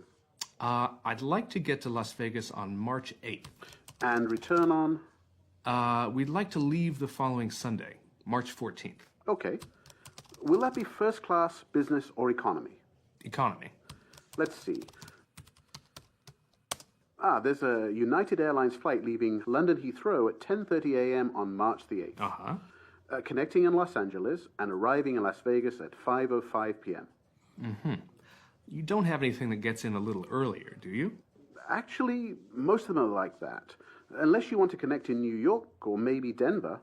But then it looks like you're going to have a long layover. No. The flight to Los Angeles sounds fine. All right. How about the return? Let's see. Departing Las Vegas at 11:30 a.m. and arriving the next day, London Heathrow at 8:30 in the morning. How's that? That'll be fine. Okay. How much will it all come to? £725 per person, including tax. All right. Sounds good. And how long can you hold it for me? You'll need to make payment within 24 hours to guarantee this fare. I see. That's okay. I'll just pay for it now. Okay. Any seating preferences? Can you put one of us on an aisle, please? Yes, that should be no problem. Okay, now I'll just need your names and passport numbers, please. Okay. First me. Marco Rossi. Marco Rossi. Okay, Mr. Rossi, everything is confirmed. I'll email you your itinerary, and these are e-tickets, so you can just pick them up when you get to the airport. Great. If you have any questions, please call me at any time. Thanks, Tom. You're welcome, and thank you for using Jupiter Travel. Success! Marco has booked and paid for his and Francesca's tickets. Let's go through the language he and the travel agent use. How does the conversation begin? Hello, Jupiter Travel. Tom speaking. What can I do for you? Hello there. I'd like to book 2 round-trip tickets from London to Las Vegas. First, notice the professional phone greeting that Tom uses, including his company, name, and an offer to help. We've already studied answering the phone in BEP 21 and BEP 69. These are both good podcasts to review for basic telephoning skills. To make his booking request, Marco says, I'd like to book 2 round-trip tickets. Round trip means to and from your destination, as opposed to one way, which refers to travel only to your destination, not back. What are some other useful expressions for making a booking? Let's study some typical language. I'd like a one-way ticket to Chicago, please, for February 18th. Can we book a round-trip ticket to Manila, leaving March 20th and returning the following Sunday?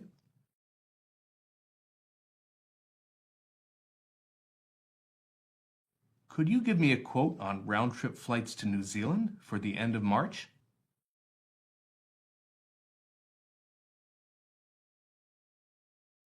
Notice that Tom asks Marco what kind of tickets he wants: economy, business, or first class. First class is the most luxurious and expensive, while economy is the most basic and inexpensive. Business is in between. Listen to a couple of example phrases. I'd like a first-class ticket. We'd prefer to fly business, if possible. Can you put us in economy, please? What happens next in the dialogue? First, the travel agent asks Marco which days he was planning on traveling.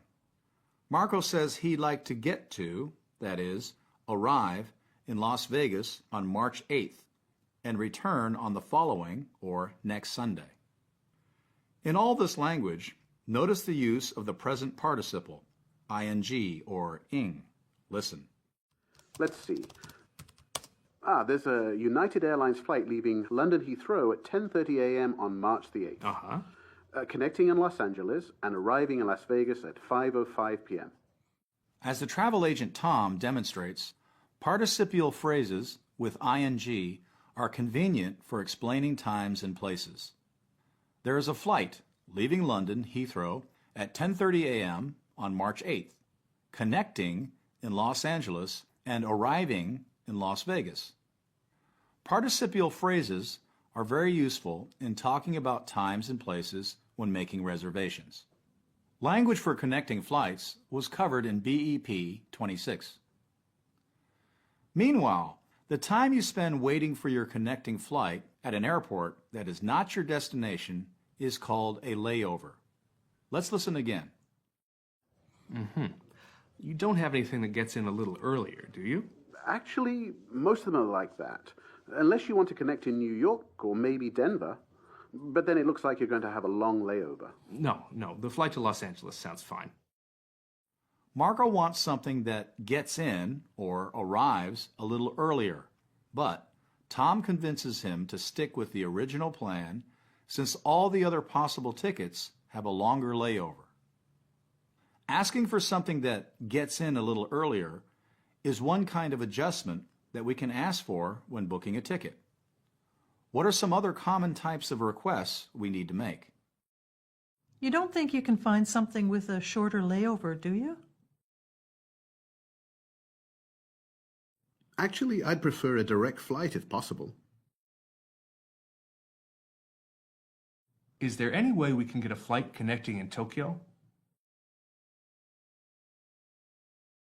Next, Marco asks about the return or flight back. Notice that Tom continues to use participial phrases to explain times and places. How about the return? Let's see. Departing Las Vegas at 11:30 a.m. and arriving the next day, London Heathrow at 8:30 in the morning. How's that? That'll be fine. After agreeing to these arrangements, Marco is interested in how much it will cost and in whether Tom can hold this fare, that is, reserve the ticket at this price. When Tom says he's only able to guarantee or keep the price for 24 hours, Marco decides to pay now. Next, Tom asks Marco about seating preferences, that is, where he and Francesca would like to sit on the airplane. Okay. Any seating preferences? Can you put one of us on an aisle, please? Yes, that should be no problem. An aisle seat is on the hall or corridor, going from the front to the back of the airplane, whereas a window seat is next to the window. In addition to seating requests, what are some other special arrangements that you'll make when you book a ticket? Let's listen. Can you make sure one of us gets a window seat, please? Would you please try to put us in an emergency exit row seat? Is it possible to request a vegetarian meal? If possible, I'd like to make sure that I'm not sitting near any young children. I'd like to get a seat up front, if possible. Can we get 3 seats in a row together for my family? Next, Tom gets Marco and Francesca's full names, passport numbers, and of course, credit card information. Then, how does the dialogue finish up? Okay, Mr. Rossi, everything is confirmed. I'll email you your itinerary, and these are e-tickets, so you can just pick them up when you get to the airport. Great. If you have any questions, please call me at any time. Thanks, Tom. You're welcome, and thank you for using Jupiter Travel. An itinerary is a list of your departure and arrival times and places. E-tickets, or electronic tickets, are paperless. You can check in for your flight using just your ID, and sometimes an itinerary or reservation number. Marco has successfully booked his flight. Now it's your turn to practice. Imagine you need to reserve an airplane ticket. You'll hear a series of cues that contain your travel information.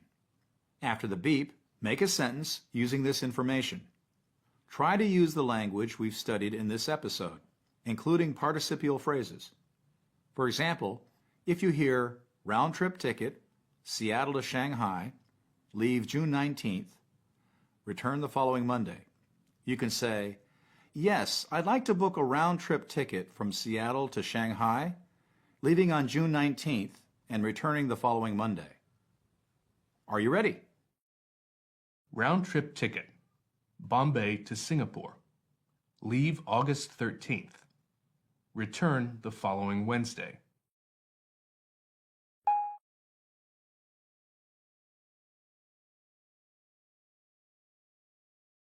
Example answer.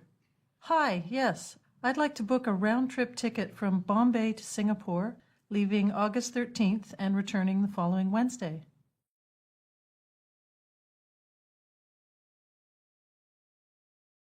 One-way ticket. Bali. Leave any time in October.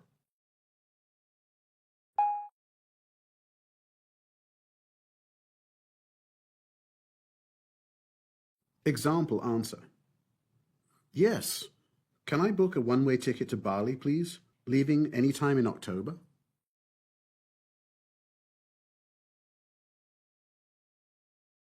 Before we finish, let's review some useful phrases for making adjustments and special requests.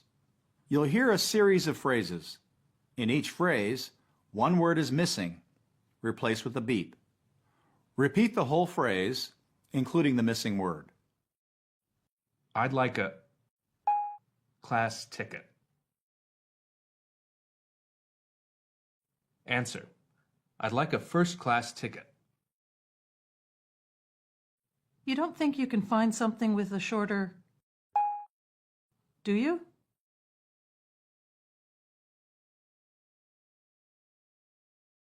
Answer. You don't think you can find something with a shorter layover, do you? Can you make sure that one of us gets a seat, please?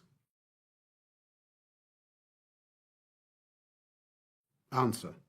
Can you make sure one of us gets a window seat, please?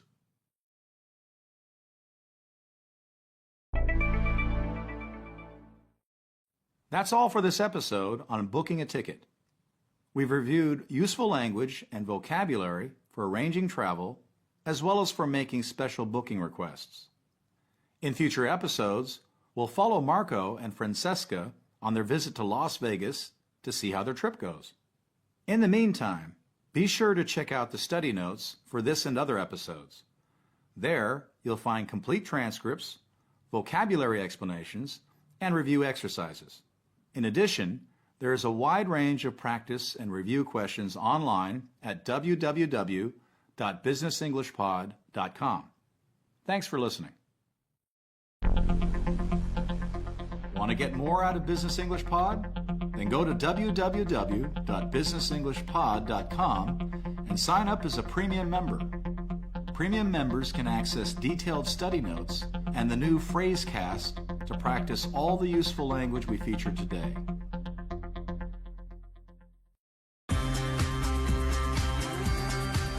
You're listening to Business English Pod, the Business English podcast for professionals on the move.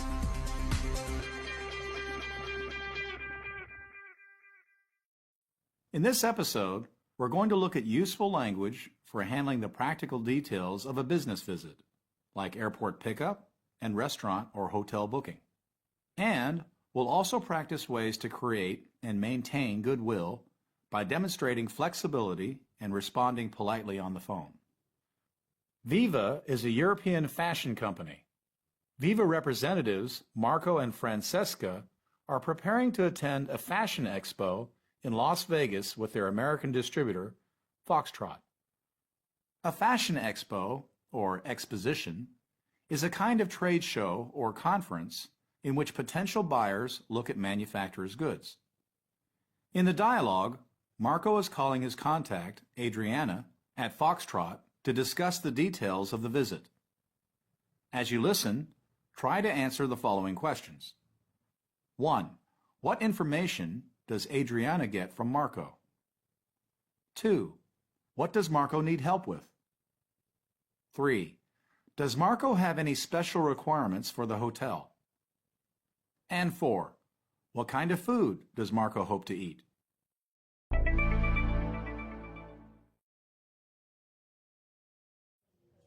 Hello, Foxtrot Fashion. This is Adriana. How can I help you? Hello, this is Marco speaking from Viva in Italy. Marco, how are you doing? Just fine, thanks. How about you? Very well. Good. I'm just calling about the expo in Las Vegas. Are you in the middle of anything? No, that's fine. This is perfect timing. That's great. Okay, we've already booked our flight. Uh-huh. When are you getting in? It's flight UA 5918 from Los Angeles. Oh, wait a sec. Let me write this down. UA 5918. That's right. Arriving at 5:15 p.m. on Saturday, March 8th. Great. Got that. We'll arrange for somebody to pick you up. Perfect. And what about a hotel? Can we help you book something? Yes, that would be great. What are you looking for? Well, we don't need anything special. Just close to the exhibition center would be great. I know just the place. Could you make sure they have internet access and a business center? Of course. Don't worry about a thing. We'll take care of everything. Great. And one last thing. We'd love to take you out on Sunday evening for a good meal. Sounds lovely. We're looking forward to finally meeting you. So are we. What kind of food were you thinking of? Italian. Just kidding. It doesn't matter. Whatever you guys prefer. We're up for anything. Well, I know a great place. You'll love it. Wonderful. So we'll look forward to seeing you here on the 8th. Yes, looking forward to it. Any questions, just send me an email. Of course. Say hi to Anna and everybody. I will. Give my regards to Francesca and the gang. I'll do that. Bye. Bye. What do we need to consider when arranging a visit? Flight arrival information, hotel booking, social activities? Let's take a careful look at the language Marco and Adriana use to arrange the details. After an exchange of greetings at the beginning of the call, Marco explains his reason for calling, a skill that we covered in BEP 69. Next, he makes sure Francesca is not busy. I'm just calling about the expo in Las Vegas. Are you in the middle of anything? Asking if someone is in the middle of something, that is, busy doing something, is an important part of being polite when you make a business phone call. Also, checking that someone has time to talk helps make sure you'll receive the attention you deserve. What are some other ways to ask if someone is busy? Did I catch you at a good time? I hope this is a good time to call. Do you have a couple of minutes to talk? I just have a quick question. Do you have a sec? How does Adriana respond? No, that's fine. This is perfect timing. Other ways to respond include, Yes, now's fine. Yeah, I've got until 4 o'clock. What can I do for you? Uh-huh. Go ahead. Sure, shoot. shoot is an informal slang way to say, go ahead, ask your question. What if you don't have time and need to respond in the negative? Actually, this isn't the greatest time. Can you call me back a little later? To tell you the truth, I'm in the middle of something. Can I call you back in half an hour? Actually, I've got to take care of an urgent customer request. I'll get back to you after 3.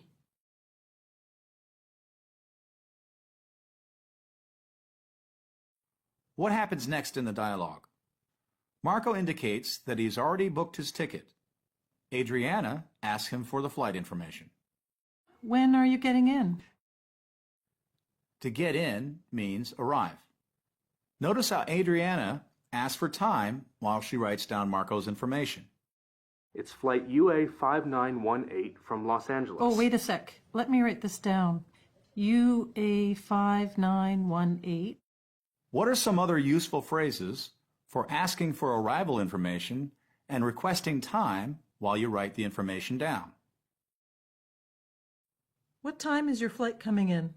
Hold on a second. Let me get a pen.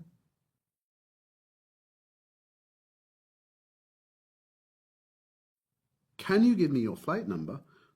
Wait a sec. Okay, shoot.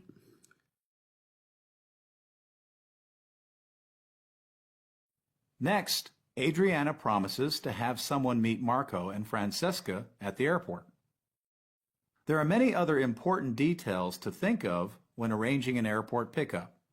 Sometimes we might need to ask what someone looks like, or we might say we're going to prepare a sign with their name on it. Listen to example phrases. We'll be standing in the arrivals hall. We'll have a sign with your name on it. How will we recognize you? Next, Adriana offers to help Marco book a hotel room. Notice how she is careful to ask him for his exact requirements. And what about a hotel? Can we help you book something? Yes, that would be great. What are you looking for? When helping someone make arrangements, It's always good to get a clear idea of their expectations. What are you looking for is a great phrase for this. What are some other phrases we could use? What exactly did you have in mind? Could you give me an idea of what you're looking for? What kind of hotel were you thinking of?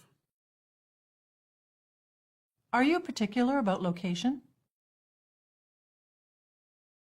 To be polite, and perhaps to keep the price low, Marco says, we don't need anything special, just close to the exhibition center. An exhibition center is a building where expos, trade shows, conferences, and so on are held. Adriana says she knows just the spot, that is, exactly the right place. Saying, we don't need anything special, is a way of showing that you're flexible to be polite. We'll cover this skill in more detail a little later on. Next, Marco comes back with a couple of minor requests. Could you make sure they have internet access and a business center? With regard to the hotel, Marco is particularly concerned about access to the internet, the ability to get onto the World Wide Web, and about having a business center, a place to send faxes and use the computer. How does Adriana respond to Marco's requests? Of course. Don't worry about a thing. We'll take care of everything. When we play host to visitors, it's important to make them feel comfortable. When they raise concerns, we often assure them that everything is going to be okay. As Adriana says, don't worry about a thing. This is called making assurances. What are some other things she could have said? No worries, we've got everything covered. We've already taken care of it. Everything is taken care of. In the next part of the dialogue, Marco and Adriana exchange expressions of goodwill. They're looking forward to seeing each other, and Marco offers to take Adriana and her team out to dinner. Notice how Adriana again uses language we studied for asking for requirements. What kind of? To get a better sense of what Marco wants to eat. And Marco, as he did before, demonstrates flexibility to be polite. What kind of food were you thinking of? Italian. Just kidding. It doesn't matter. Whatever you guys prefer. We're up for anything. Well, I know a great place. You'll love it. Wonderful. To be up for something means to be willing to do something. So, to be up for anything means, in this case, to be willing to try any kind of restaurant. What is some other useful language for demonstrating flexibility to be polite? We're easy. Either way, it's up to you. We don't care. Whatever you guys prefer. We can eat anything. You choose. In the final part of the dialogue, Adriana and Marco again exchange goodwill with, looking forward to seeing you. Adriana offers to answer questions by email. Then, to be polite, Marco asks Adriana to give his regards to her co-workers, mentioning one of them who he has met previously by name. Of course. Say hi to Anna and everybody. I will. Give my regards to Francesca and the gang. Adriana returns the favor by asking Marco to give her regards to Francesca and the gang. Normally, gang refers to a group of criminals or thugs, but informally, in slang usage, it can also refer to any group of people, usually a group of friends. So Adriana and Marco have ended the call on a good note. Not only have they taken care of all the visit arrangements, but they have also reinforced their good relations by demonstrating flexibility, goodwill, and politeness. Now, let's practice some of the useful expressions we've learned today. Imagine a partner has called you to arrange a visit. They'll ask you to help with something, for example, booking a ticket or reserving a room. After the beep, use the language we learned today to ask for specific requirements. Then, when they've replied, Assure them that you will take care of everything. Let's give it a try. Can you help book us a hotel?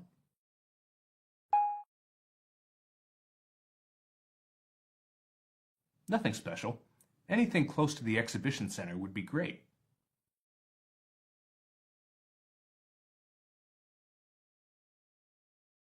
Perhaps you can help us reserve a restaurant for March the 8th.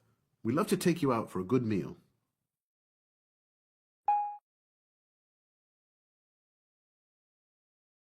It's up to you. Pick something you like, something nice. How'd you do? Let's listen to example answers. Can you help book us a hotel? What kind of hotel were you looking for? Nothing special. Anything close to the exhibition center would be great. Don't worry about a thing. We've got it covered. Perhaps you can help us reserve a restaurant for March the 8th. We'd love to take you out for a good meal. What kind of food were you looking for? It's up to you. Pick something you like, something nice. I know just the spot.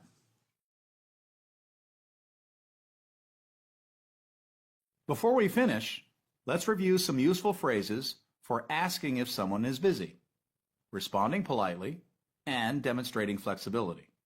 You'll hear a series of phrases. In each phrase, one word is missing, replaced with a beep. Repeat the whole phrase, including the missing word. Did I... You at a good time? Answer. Did I catch you at a good time? To tell you the truth, I'm in the... of something. Answer.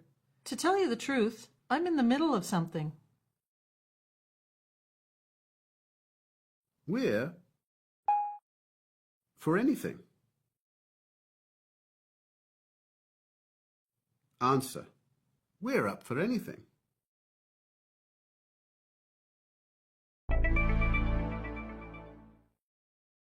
That covers this episode on arranging a visit.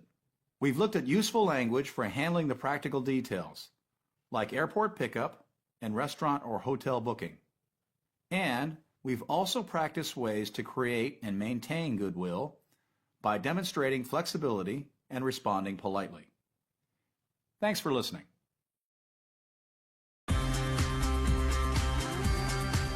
You're listening to Business English Pod, the Business English podcast for professionals on the move.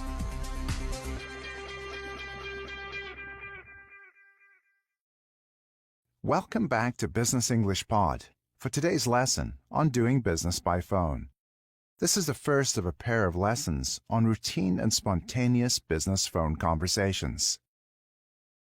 Before we get started, a quick reminder that this lesson, along with hundreds of others, is available as a free download from the BEP website.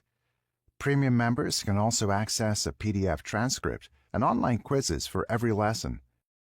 If you'd like to take a free trial to preview some of these extra resources, just head over to www.businessenglishpod.com.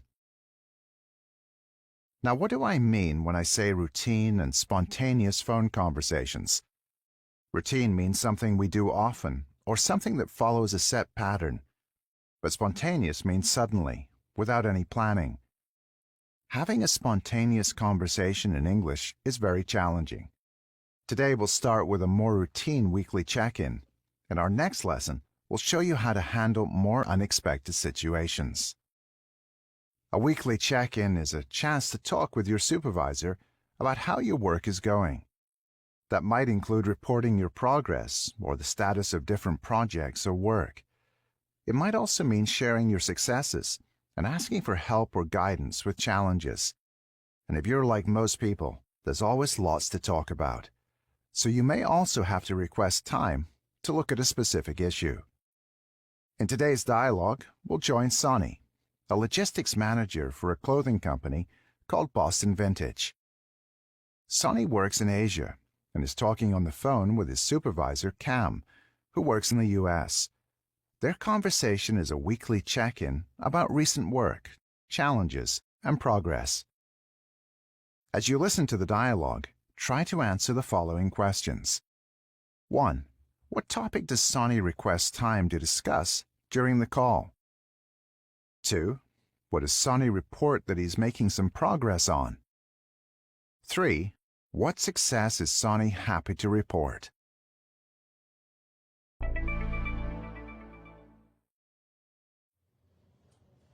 Right, okay. So I'd love to know how things are going overall, how you're settling in. Then we can look at some specific projects. How does that sound? Great. And if we can, I'd like to save a bit of time to talk through some of the new communications plan. Just want to make sure what I'm doing is in line with expectations there. Not a problem. I'll make sure we've got some time near the end for that. So, in general, how are things going? Pretty good, I'd say. Busy, as you can imagine. Never-ending supply chain mayhem and all that, but we're managing. Last time, I think we discussed NetSuite, and I've managed to carve out some time to really wrap my head around it. I've completed the first 2 training modules, and now I'm working on the last one. Hope to finish that by Monday. So, starting to get the hang of it. Still lots to learn, though. Right, of course. And I'm always curious when new folks come in whether they see ways we might use it differently or more effectively. It's got a ton of functionality we don't actually use, but probably could. I'll keep that in mind for sure. Great. And things on the staffing side are good? I know you posted for a new coordinator position. Yes, we're moving ahead as planned with that. Seeing some good applications coming in. So I think we should be able to have someone in place in the next couple of weeks. That's good. Maybe send some of those CVs my way. It's been impossible to find good people lately. In any case, sounds like everything's coming together. So, let's move on to the spring line. Yeah, so for starters, good news on the Hawkshead jackets. Passed inspection with flying colors. That revised tech pack definitely helped. Glad to hear it. I'll see if I can get Terry to put together some more. Now, if we can just get everything here in time for spring, we'll be sitting pretty. Right. No end in sight to the chaos here, I'm afraid. We're frantically trying to renegotiate routes, but everything's backed up like crazy. And yeah, there's one thing here I'd like to get your take on. See how you'd approach it? By all means. Okay, well, we've done a lot of business in the past with TXT. They've moved our stuff overland to Chinese ports before. So anyway, I've been talking with them about some ways of reducing loading times. And so I'd like to hear what you think about maybe moving...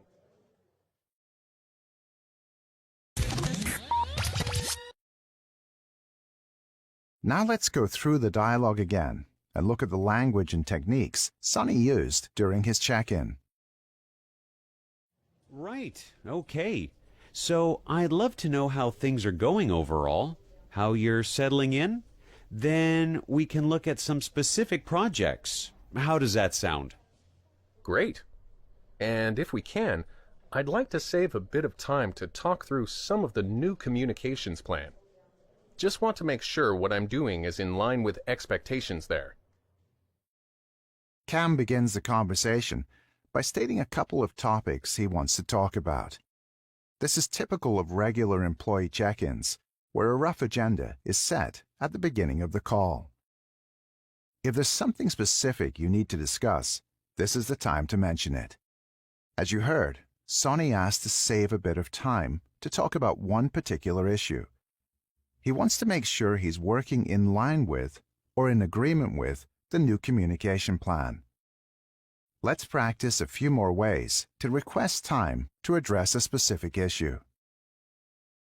Today, I'd like to talk a bit about the performance review, if we can. Could we chat at some point about my travel expenses? I know we need to go over the project schedule, But can we save some time to discuss marketing? Could we take 5 minutes at the end to have a look at my timesheet? Now let's listen as Cam begins by asking how things are going overall, or in general. Not a problem. I'll make sure we've got some time near the end for that. So, in general, how are things going? Pretty good, I'd say. Busy, as you can imagine. Never-ending supply chain mayhem and all that, but we're managing. Last time, I think we discussed NetSuite, and I've managed to carve out some time to really wrap my head around it. I've completed the first 2 training modules, and now I'm working on the last one. Hope to finish that by Monday. So, starting to get the hang of it. Still lots to learn, though. Sonny starts by mentioning some general concerns, like the mayhem or confusion in the supply chain. He then gives a short update on what he's learned about an important piece of software called NetSuite. He says he's managed to carve out or schedule some time to understand or wrap his head around the software. And now he's starting to get the hang of it, or becoming more competent in using it. This is a topic that Sonny says they discussed in their last meeting, and that demonstrates how important it is to follow up on things from meeting to meeting. More specifically, Sonny briefly explains how much training he's completed, how much he has left, and when he hopes to finish. This kind of progress report is helpful to other people in the organization, particularly your supervisor. Let's try some more ways of reporting progress during a phone check-in. I have completed the first draft of the proposal. We have finished the first 4 sections, and now we are working on number 5. Our team hit the first milestone in May, and we're halfway to the second one. We've completed the foundations and are currently working on the first floor. Let's hear how Cam responds to Sonny's progress report. Note that Sonny is a fairly recent addition to the staff. Right, of course. And I'm always curious when new folks come in whether they see ways we might use it differently or more effectively. It's got a ton of functionality we don't actually use, but probably could. I'll keep that in mind for sure. Great. And things on the staffing side are good? I know you posted for a new coordinator position. Yes, we're moving ahead as planned with that. Seeing some good applications coming in. So I think we should be able to have someone in place in the next couple of weeks. Cam's next question is about a new coordinator position that Sonny posted or advertised. In this situation, Sonny wants to report on the status of this piece of work. Reporting on status typically focuses on how well things are going. It's not as much about how much has been completed, like a progress report, but about the current situation. Sonny's brief status report includes information about applications coming in, or what's currently happening, and he includes information about next steps.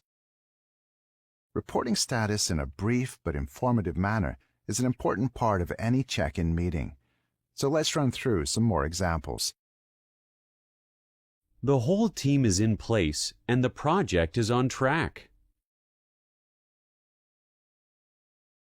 We've decided to hit pause for now and restart when the weather is better. The proposal is half done, and we aim to finish by Friday. The 3 new team members are fully trained up and ready to start. As you can hear from Cam's response, this kind of check-in conversation includes short updates that don't need long discussion before moving on to the next topic. That's good. Maybe send some of those CVs my way. It's been impossible to find good people lately. In any case, sounds like everything's coming together. So, let's move on to the spring line. Yeah, so for starters, Good news on the Hawkshead jackets. Passed inspection with flying colors. That revised tech pack definitely helped. It can be tempting to focus on challenges or problems during regular meetings, but it's just as important to acknowledge and celebrate what's going well.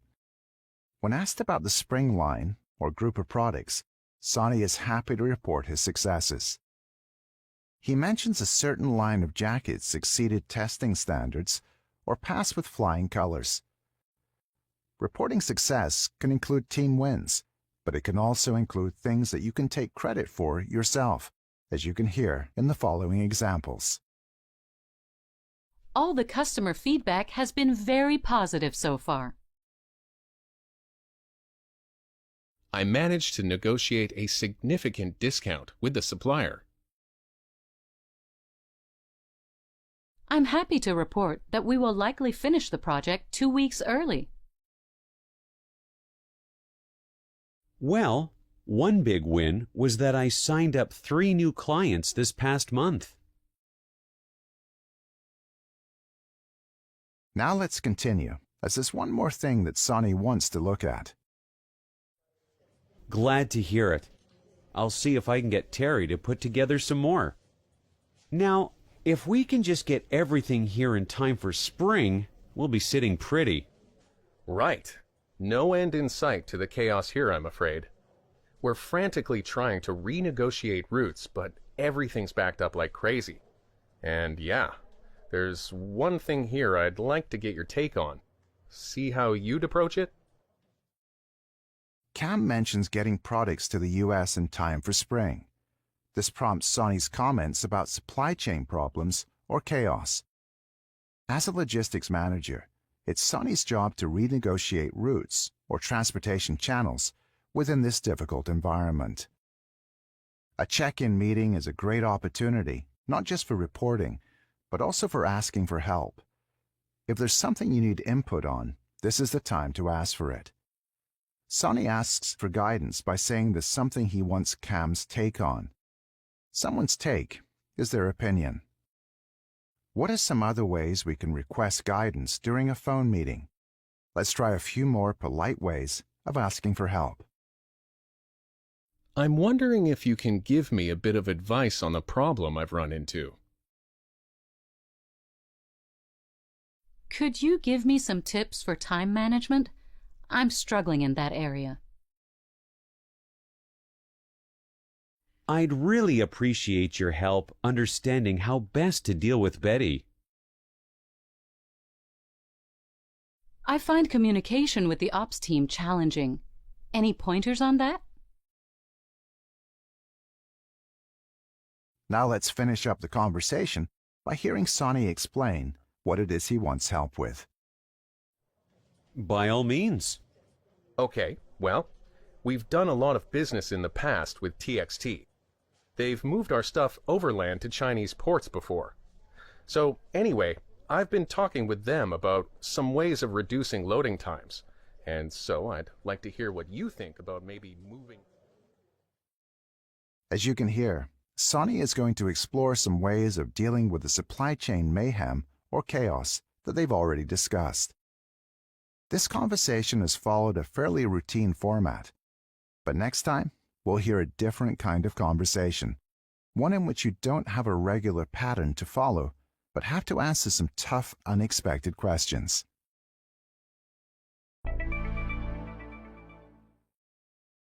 Now let's practice some of the language we learned in today's lesson.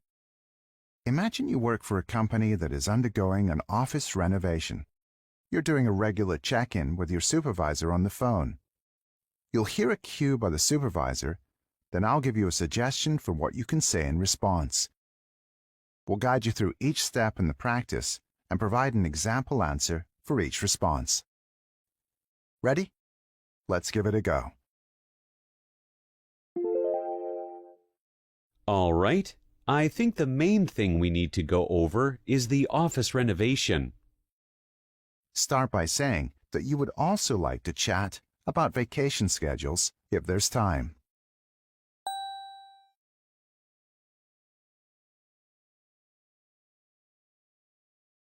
Answer. Sure, and if there's time, I'd also like to chat about vacation schedules. Of course, we'll save time for that. So, for starters, how are things in the office? Now say that you've finished the designs and are now qualifying contractors.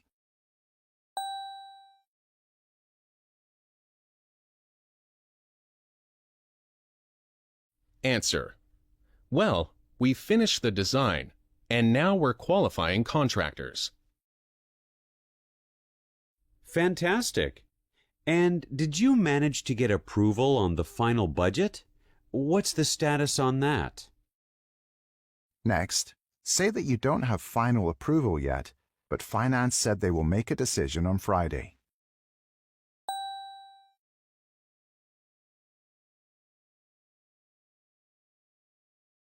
Answer. Not yet, but finance has said they'll make a decision on Friday. All right, well that's good. And so, you're happy with how the design turned out? Now agree and say you're happy to report feedback has been really positive so far.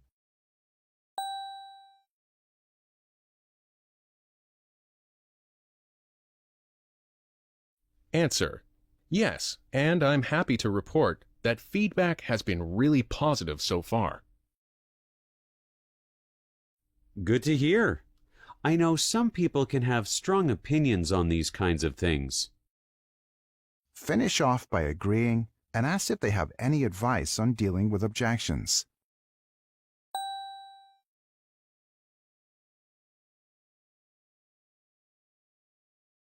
Answer. Yes, they can. And I wonder if you have any advice on dealing with objections. Now let's practice some of the vocabulary we've covered in this lesson. In a moment, you'll hear a series of sentences with a word replaced with a beep. Repeat each sentence, including the missing word. For example, if you hear, Unfortunately, there's no end in to this weather we're having. you can say, Unfortunately, there's no end in sight to this weather we're having. after each response, we'll provide the correct answer. Let's begin. Do you think you could out some time to help me on the proposal? Answer.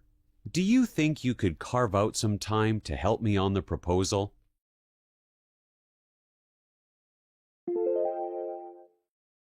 It takes new employees a few months to get the software. Answer. It takes new employees a few months to get the hang of the new software.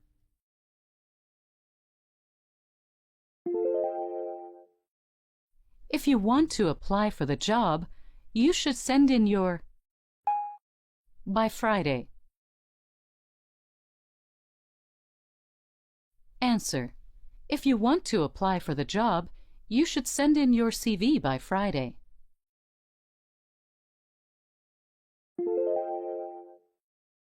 I'll have to read this a couple more times to really wrap my around it. Answer. I'll have to read this a couple more times to really wrap my head around it.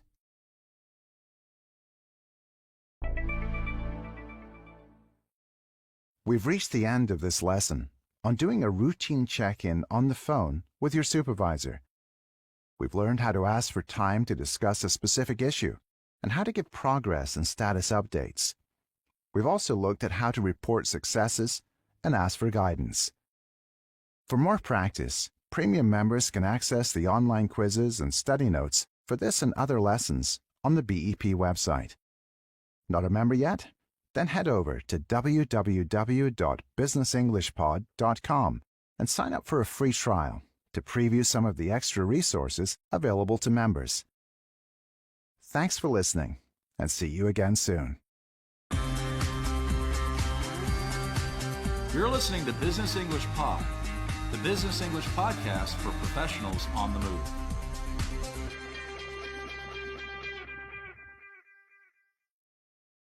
Hello, and welcome back to Business English Pod for today's lesson on doing business by phone. Last time we looked at a routine check-in call with your boss. Today, we'll focus on spontaneous or unexpected phone conversations. Before we get started, a quick reminder that this lesson, along with hundreds of others, is available as a free download from the BEP website. Premium members can also access a PDF transcript and online quizzes for every lesson. If you'd like to take a free trial to preview some of these extra resources, just head over to www.businessenglishpod.com. You might start a telephone conversation with an idea about how it will go or what you will talk about, and many routine conversations are pretty straightforward. But what happens when the conversation gets into things you haven't anticipated? What if the other person asks you tough questions that you don't have easy answers for? In particular, what if your boss is pressuring you to justify your decisions? There are a few things you might have to do to succeed in this situation. For starters, you might need to just pause and gather your thoughts.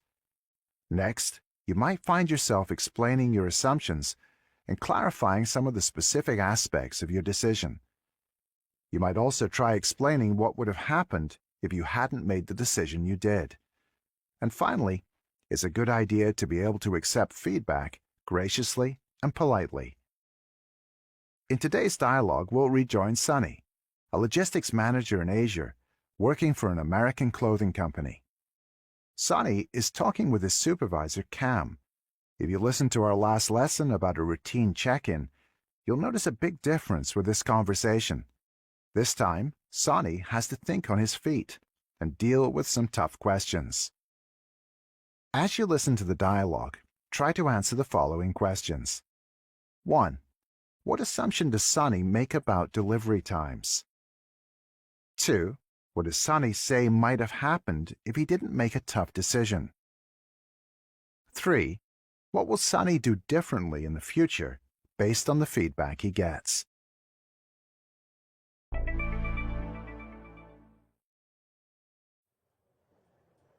Oh, hi Cam. Just heading out the door. What can I help you with? Hi, Sonny. So, yeah, I'll try to keep this short, but we've got a problem here. I'm catching a lot of heat from finance on these invoices. Shipping stuff, I mean. What exactly is going on there? Okay, just so I'm clear, you're talking about shipping for the spring lines, right? Yeah, that's it. Looking through the invoices here and, well, just can't believe we're paying through the nose like this. I mean, really? Well, let's see. Let me pull those up and have a look at my notes from our last chat. All right, got 'em. Yeah, so look at those rates. We're paying nearly triple on the rates from fall. That's just too much. I thought I was pretty clear about the parameters on this. Right, yeah. I can see how this looks steep. But if I can give a bit of context here, my understanding was that everything needed to be portside in Seattle by Jan 15th. Yes, but, I mean, that was still a 2-month window. And we're still on track to hit that slot. It'll be tight, but ahead of schedule at this point. So why is all this stuff getting routed through China? I mean, that's got to add at least 2 weeks. If you're worried about timelines, well, I don't see how this makes any sense. Takes longer, costs more. Where's the logic? Right, but I am worried about timelines, first and foremost. And just so we're clear, direct shipments from Vietnam aren't making it to the West Coast for 90 days plus. On average. I'm hearing some real horror stories. So China's the solution, huh? I seem to remember we went over some of the costing on this. And there's no way I would have said go ahead with these kinds of rates. You told me it would be cheaper. I did. You're right. But rates are going sky high, and it's only going to get worse. I had to make a call on this. You should see the situation now. It's ugly. If I didn't get that stuff on a boat to Dalian when I did, shipping rates would be the last thing on our minds. We'd have been lucky to get half the spring lines in by March. Damn. It's just... okay, I get it. The whole supply chain is snafu'd. But you really need to keep me in the loop more. Pick up the phone. I don't want to be blindsided like this. Fair enough, and really sorry to catch you off guard. I'll be sure to flag things like this in my weekly reports, and call you if rates start going crazy again. Yes, please. And listen, I still need to go back and explain all this to finance. So, can you send me a one-pager showing the changes in rates and shipping times? Something to get them off my back. Sure, no problem. I'll have that to you first thing in the morning.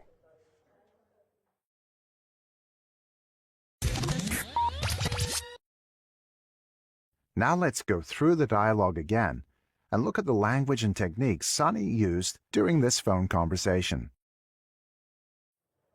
Oh, hi Cam. Just heading out the door. What can I help you with? Hi, Sonny. So, yeah, I'll try to keep this short, but we've got a problem here. I'm catching a lot of heat from finance on these invoices. Shipping stuff, I mean. What exactly is going on there? Okay, just so I'm clear, you're talking about shipping for the spring lines, right? As you can hear, this is not a pre-arranged call. Cam has called Sonny unexpectedly because he's been catching a lot of heat or getting a lot of criticism about some costs related to shipping. You can hear from the start that Cam is a bit upset, and this might be a tough situation. Let's hear what Cam's specific concern is. Yeah, that's it. Looking through the invoices here and, well, just can't believe we're paying through the nose like this. I mean, really? Well, let's see. Let me pull those up and have a look at my notes from our last chat. All right, got 'em. Cam's problem is with prices. He says they are paying through the nose, which means paying a lot or too much. Sonny is going to have to explain his decisions, but first he wants to gather his thoughts. That is, he doesn't respond immediately or get defensive. Rather, he takes some time to think and remain calm. How does he do this?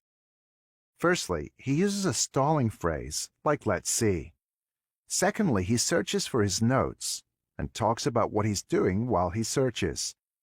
In this way, he's gathering his thoughts and preparing himself to explain. What are some other ways we can gather our thoughts when we're surprised?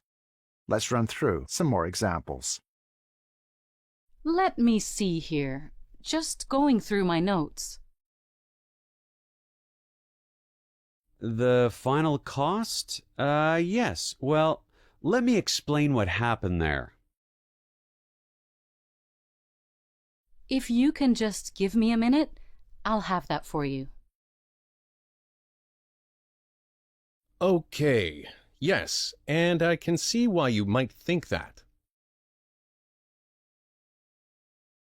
Now that Sonny has found his notes and gathered his thoughts, he's ready to explain. Yeah, so look at those rates. We're paying nearly triple on the rates from fall. That's just too much. I thought I was pretty clear about the parameters on this. Right, yeah. I can see how this looks steep. But if I can give a bit of context here, my understanding was that everything needed to be portside in Seattle by Jan 15th. Cam talks about the parameters they discussed previously. Parameters are the guidelines or limits to a decision. Clearly, Sonny has spent more than they had agreed to spend previously. Sonny acknowledges the concern directly, saying he understands how it looks steep or expensive.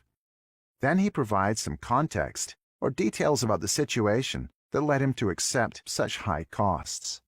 And a key part of that context is the assumption that their shipment needed to be portside or at the port by January 15th.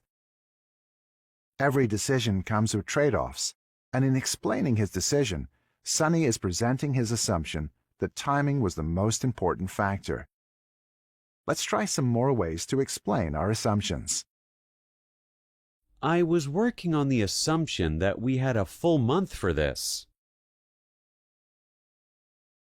My understanding was that Brian was going to take the lead, and I'd support him. I thought I had to wait for a decision from marketing before going on to the next phase. I went into this thinking that we didn't need to complete the project until June. Let's listen as Cam and Sonny discuss the timing issue in more detail. Yes, but, I mean, that was still a 2-month window. And we're still on track to hit that slot. It'll be tight, but ahead of schedule at this point. So, why is all this stuff getting routed through China? I mean, that's got to add at least 2 weeks. If you're worried about timelines, well, I don't see how this makes any sense. Takes longer, costs more. Where's the logic? Sonny is emphasizing that they're on track or on target with the timing. So Cam brings up another aspect of the problem: shipping routes. He questions sending products through China because it takes longer and costs more. This is an opportunity for Sonny to explain things in more detail. Right, but I am worried about timelines, first and foremost. And just so we're clear, direct shipments from Vietnam aren't making it to the West Coast for 90 days plus. On average. I'm hearing some real horror stories. Sonny is based in Vietnam. The logical way to move products to the U.S. would be direct from Vietnamese ports. But Sonny has been hearing horror stories or terrible experiences about shipments taking 90 days or more to make it to the U.S. In this way, Sonny is walking Cam through the specific reasons for his decision. Sometimes people get upset about one aspect of a situation, and we need to explain some of the less obvious factors that impact the situation to help them understand. Let's practice some more ways of being very specific and clear in explaining a decision. To be clear, Finance didn't actually approve this until 3 days ago. Just so you know, I did this because we're short-staffed right now. I specifically recall you saying that the report should not be more than 10 pages. Here's the thing. The phone plan was costing us $140 per employee. Sonny has been trying hard to justify his decision, but Cam's still not convinced. So China is the solution, huh? I seem to remember we went over some of the costing on this, and there's no way I would have said go ahead with these kinds of rates. You told me it would be cheaper. I did. You're right. But rates are going sky high, and it's only going to get worse. I had to make a call on this. You should see the situation now. It's ugly. If I didn't get that stuff on a boat to Dalian when I did, shipping rates would be the last thing on our minds. We'd have been lucky to get half the spring lines in by March. Notice that Sonny tells Cam you're right. Acknowledging that someone has valid concerns, rather than getting too defensive, is smart. It helps lower the frustration level and keep things rational. Every decision is a choice between competing alternatives, and sometimes it helps people to understand the choice we made when they can see that the other options are worse. As Sonny says, if he didn't move their products to China when he did, they probably wouldn't have received those products in the US until March. To explain worse alternative choices, we typically make sentences with if and would. In particular, we often say, if we didn't do something, then something else would have happened. Let's run through some more ways of presenting worse alternative cases in this way. If I didn't go ahead and start the project, we'd now be facing even more delays. We would have lost the contract completely if I hadn't increased the budget. Most likely half the team would have quit if we didn't increase rates. Without the extension, we would have had to cancel the project. So, has Sonny finally succeeded in helping Cam understand his decision? Let's listen. Damn. It's just... okay, I get it. The whole supply chain is snafu'd. But you really need to keep me in the loop more. Pick up the phone. I don't want to be blindsided like this. Fair enough, and really sorry to catch you off guard. I'll be sure to flag things like this in my weekly reports, and call you if rates start going crazy again. Yes, it sounds like Cam can accept the situation now, but he's still unhappy to be blindsided or surprised by troubling information. He wants Sonny to keep him in the loop or give him more regular updates. In his calm way, Sonny is able to accept this feedback. He says fair enough, which basically means your point is reasonable. Then he apologizes before promising to get better at updating Cam on tough decisions like the one he made. What are some other ways we can acknowledge and accept feedback? Let's try a few more examples. Yes, that's a valid point, and I'll definitely work on that. Okay, thanks. I'll be sure to have a closer look at any reports before they go out. I agree. It's a communication issue, and I'll try what you've suggested. I see what you're saying, and I'll make sure to take this on board for future. Cam now has a better understanding of the situation, but there's still something he wants from Sonny. Yes, please. And listen, I still need to go back and explain all this to finance. So, can you send me a one-pager showing the changes in rates and shipping times? Something to get them off my back. Sure, no problem. I'll have that to you first thing in the morning. Cam's final request is for some documentation to support the decision on shipping to help Cam explain it to finance. Of course, Sonny is happy to do this, and he has successfully done some quick thinking, some quick explaining, and some quick persuading. This surprise call from Cam could have gone terribly wrong, but Sonny stayed calm and worked through the situation.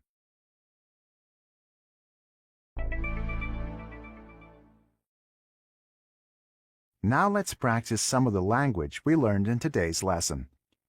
Imagine you work for a company that is going to hire some new employees. You sent out a memo about the upcoming hires, but your supervisor is surprised that you've done this. He's calling you on the phone, and you've got to think on your feet.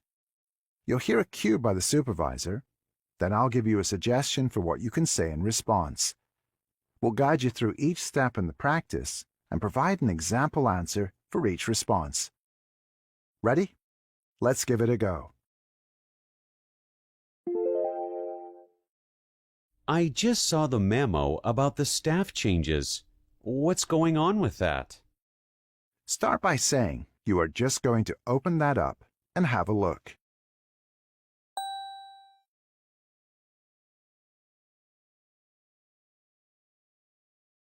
Answer. Okay, let me just open that up and have a look. First off, I didn't expect to see this news go out until next week. Now say that you understood the memo had to be sent before the new positions were posted.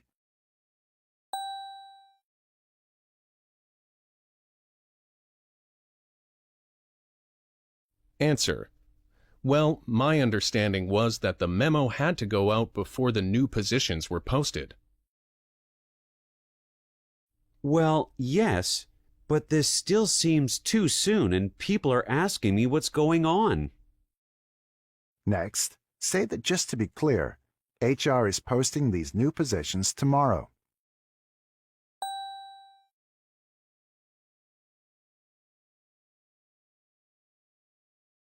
Answer. Just to be clear, HR is posting these new positions tomorrow. Tomorrow?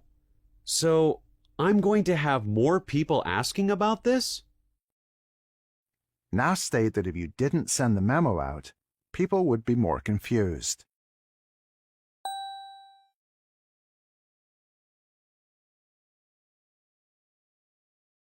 Answer. Well, if I didn't send the memo out, people would be even more confused. Okay, but still, you need to let me read these memos before they go out. Finally say you understand, and you will make sure you will ask for input before sending any more memos out.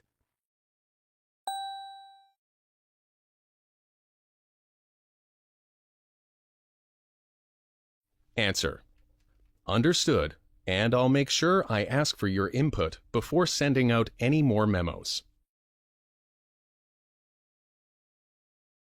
Now let's practice some of the vocabulary we've covered in this lesson. In a moment, you'll hear a series of sentences with a word replaced with a beep. Repeat each sentence, including the missing word. For example, if you hear, If you want to get there before 5, you'll need to out soon.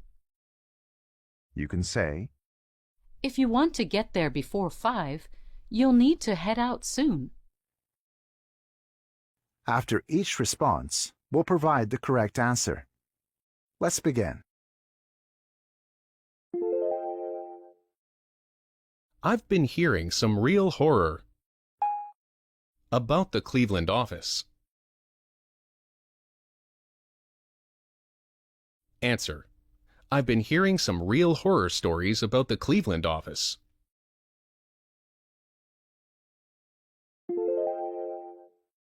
It looks like we're paying through for this mobile plan. Answer. It looks like we're paying through the nose for this mobile plan.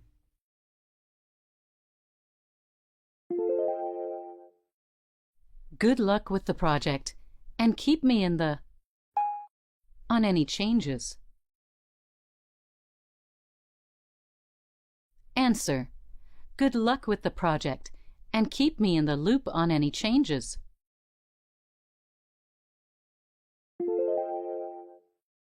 I'm trying to finish this report so I can get my boss off my...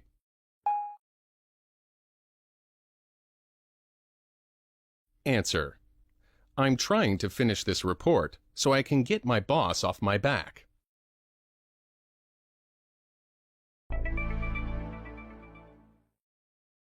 We've reached the end of this lesson on having a spontaneous conversation on the phone. We've learned how to gather your thoughts, explain your assumptions, and clarify specifics about a decision. We've also looked at how to explain a worse alternative case and accept feedback. For more practice, premium members can access the online quizzes and study notes for this and other lessons on the BEP website. Not a member yet? Then head over to www.businessenglishpod.com and sign up for a free trial to preview some of the extra resources available to members. Thanks for listening, and see you again soon.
You're listening to Business English Pod, the Business English podcast for professionals on the move.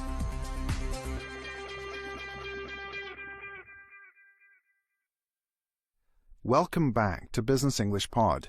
My name's Edwin, and I'll be your host for this episode, in which we're going to take another look at one of our most popular and important podcasts. Today, we're talking about using the telephone. This is something we all do, but we don't all do well. Talking on the telephone has become an extremely important part of business. You need to be able to answer a call professionally and create a good image of yourself and your company with only your voice. Having effective telephone skills leaves a good impression on your customers, clients, and colleagues. People are busy, so you want to be very clear, polite, and organized. In this lesson, we'll begin by looking at a bad example of answering a call and taking a message. We'll discuss why it's a bad example, and then we'll go into a good example of answering a call. I'm sure you'll see a clear difference. Before we listen, let's talk a bit about the basics of handling a call. Our tone of voice needs to be pleasant and positive. We don't want to make people feel like they are bothering us. Some people try smiling when they speak, even though the other person can't see them. This trick helps to maintain a good tone. Second, we should always be prepared. Whether you're receiving or making a call, you need to be ready. We also need to make it clear from the beginning who the person is talking to. This means identifying ourselves and our company. From there, we need to lead the conversation and find out how we can help the caller. The caller should not have to ask for help. And finally, we need to remember that listening is half of the conversation. We need to listen and respond to what the other person is saying. For our bad example, we'll listen as Justin, an employee with Drivesco, calls a shipping company called Dane Line. Justin is hoping to speak with Sylvie Peterson, but it is a receptionist named Amy who answers the phone. As you listen, try to answer these questions. 1. How would you describe Amy's attitude? 2. Does Justin seem prepared?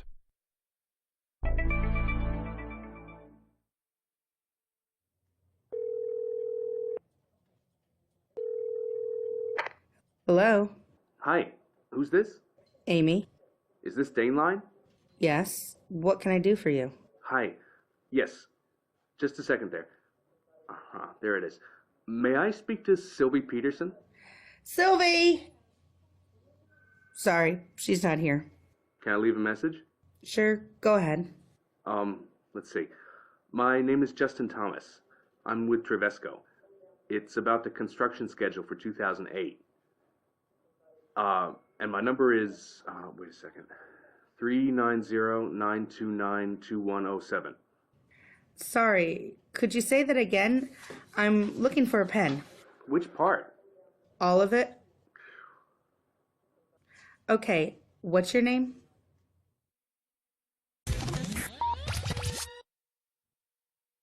This is not the way that a business telephone call should usually go. Neither Amy or Justin did a very good job, did they? So what exactly is the problem? We know the basics of what makes a good call. So what is wrong with Amy and Justin? Hello? Hi, who's this? Amy? Is this Dane Line?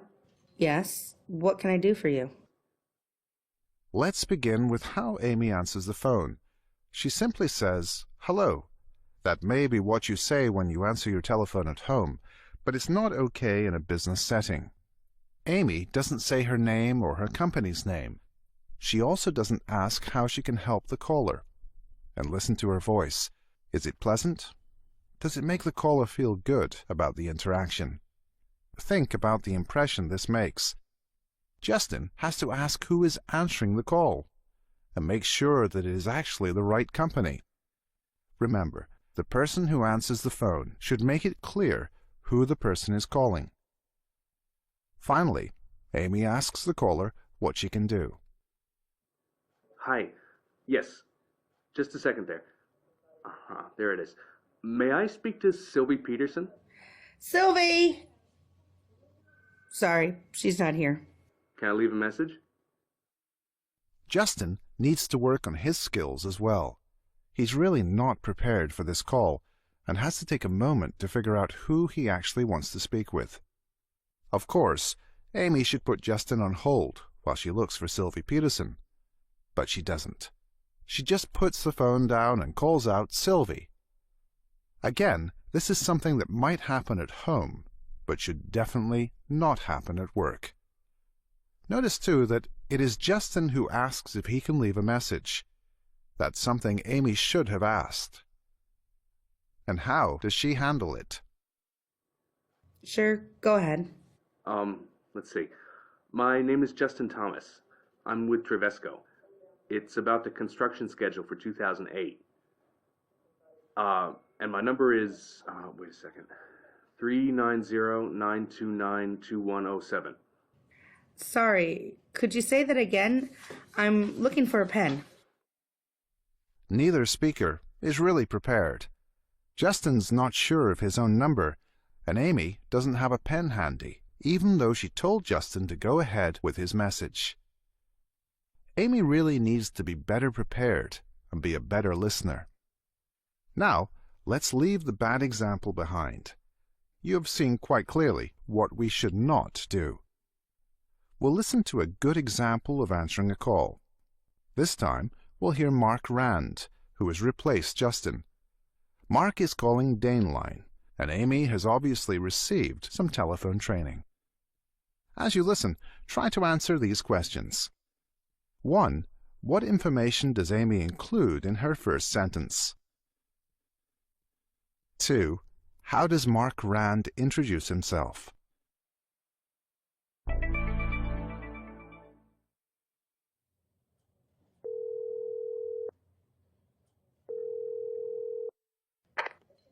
Hello, Daneline. This is Amy. How may I help you? Hi, Amy. My name is Mark Rand. I'm calling for Sylvie Peterson. Just a moment, please. All right. Thanks for holding. This sounds a lot different from the bad example, doesn't it? Mark and Amy accomplish as much in 2 lines as Justin and Amy did in 6. First, Amy answered the phone very professionally. Hello, Daneline. This is Amy. How may I help you? In this simple sentence, Amy has included the 4 important parts of answering the phone: the greeting, her company name, her name, and an offer of help. The greeting doesn't always have to be hello. There are several other things you can say. Hello. Hi. Good morning. Good afternoon. Good day. Hi is slightly more informal than the others, but it is still acceptable in some contexts. Second, you should say the name of your company. It's not really necessary to say "this is" before the name, just the name is enough. You may also want to identify your department. For example, you can say Sales Department or just Sales. Next, say your name. Amy says, "This is Amy." Notice that she doesn't say "I am Amy," which is never used on the telephone. And remember that we don't say "this is" in other situations, like when we're answering a door or introducing ourselves face to face. How else can we say our name on the telephone? My name is Sebastian. This is Ray Turner. Pat here. Finally, you should make an offer to help, like this. How can I help you?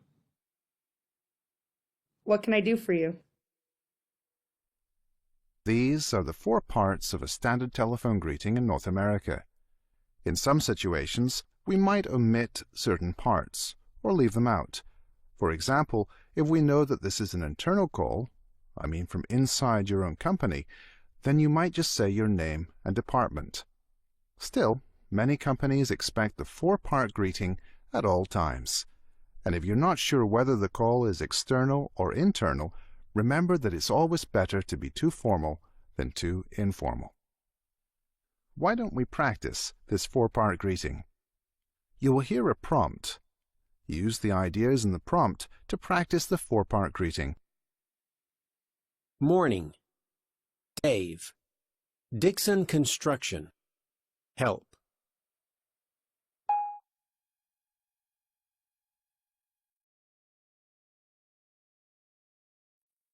Example answer. Good morning. This is Dave at Dixon Construction. How can I help you? Okay, what happens after Amy answers the phone? Hi, Amy. My name is Mark Rand. I'm calling for Sylvie Peterson. Mark starts with a very nice personal greeting for Amy. Then he gives his own name. If you are the caller and you know the person you are calling, you can use "this is." But if we've never met before, it's best to use "my name is" for your introduction.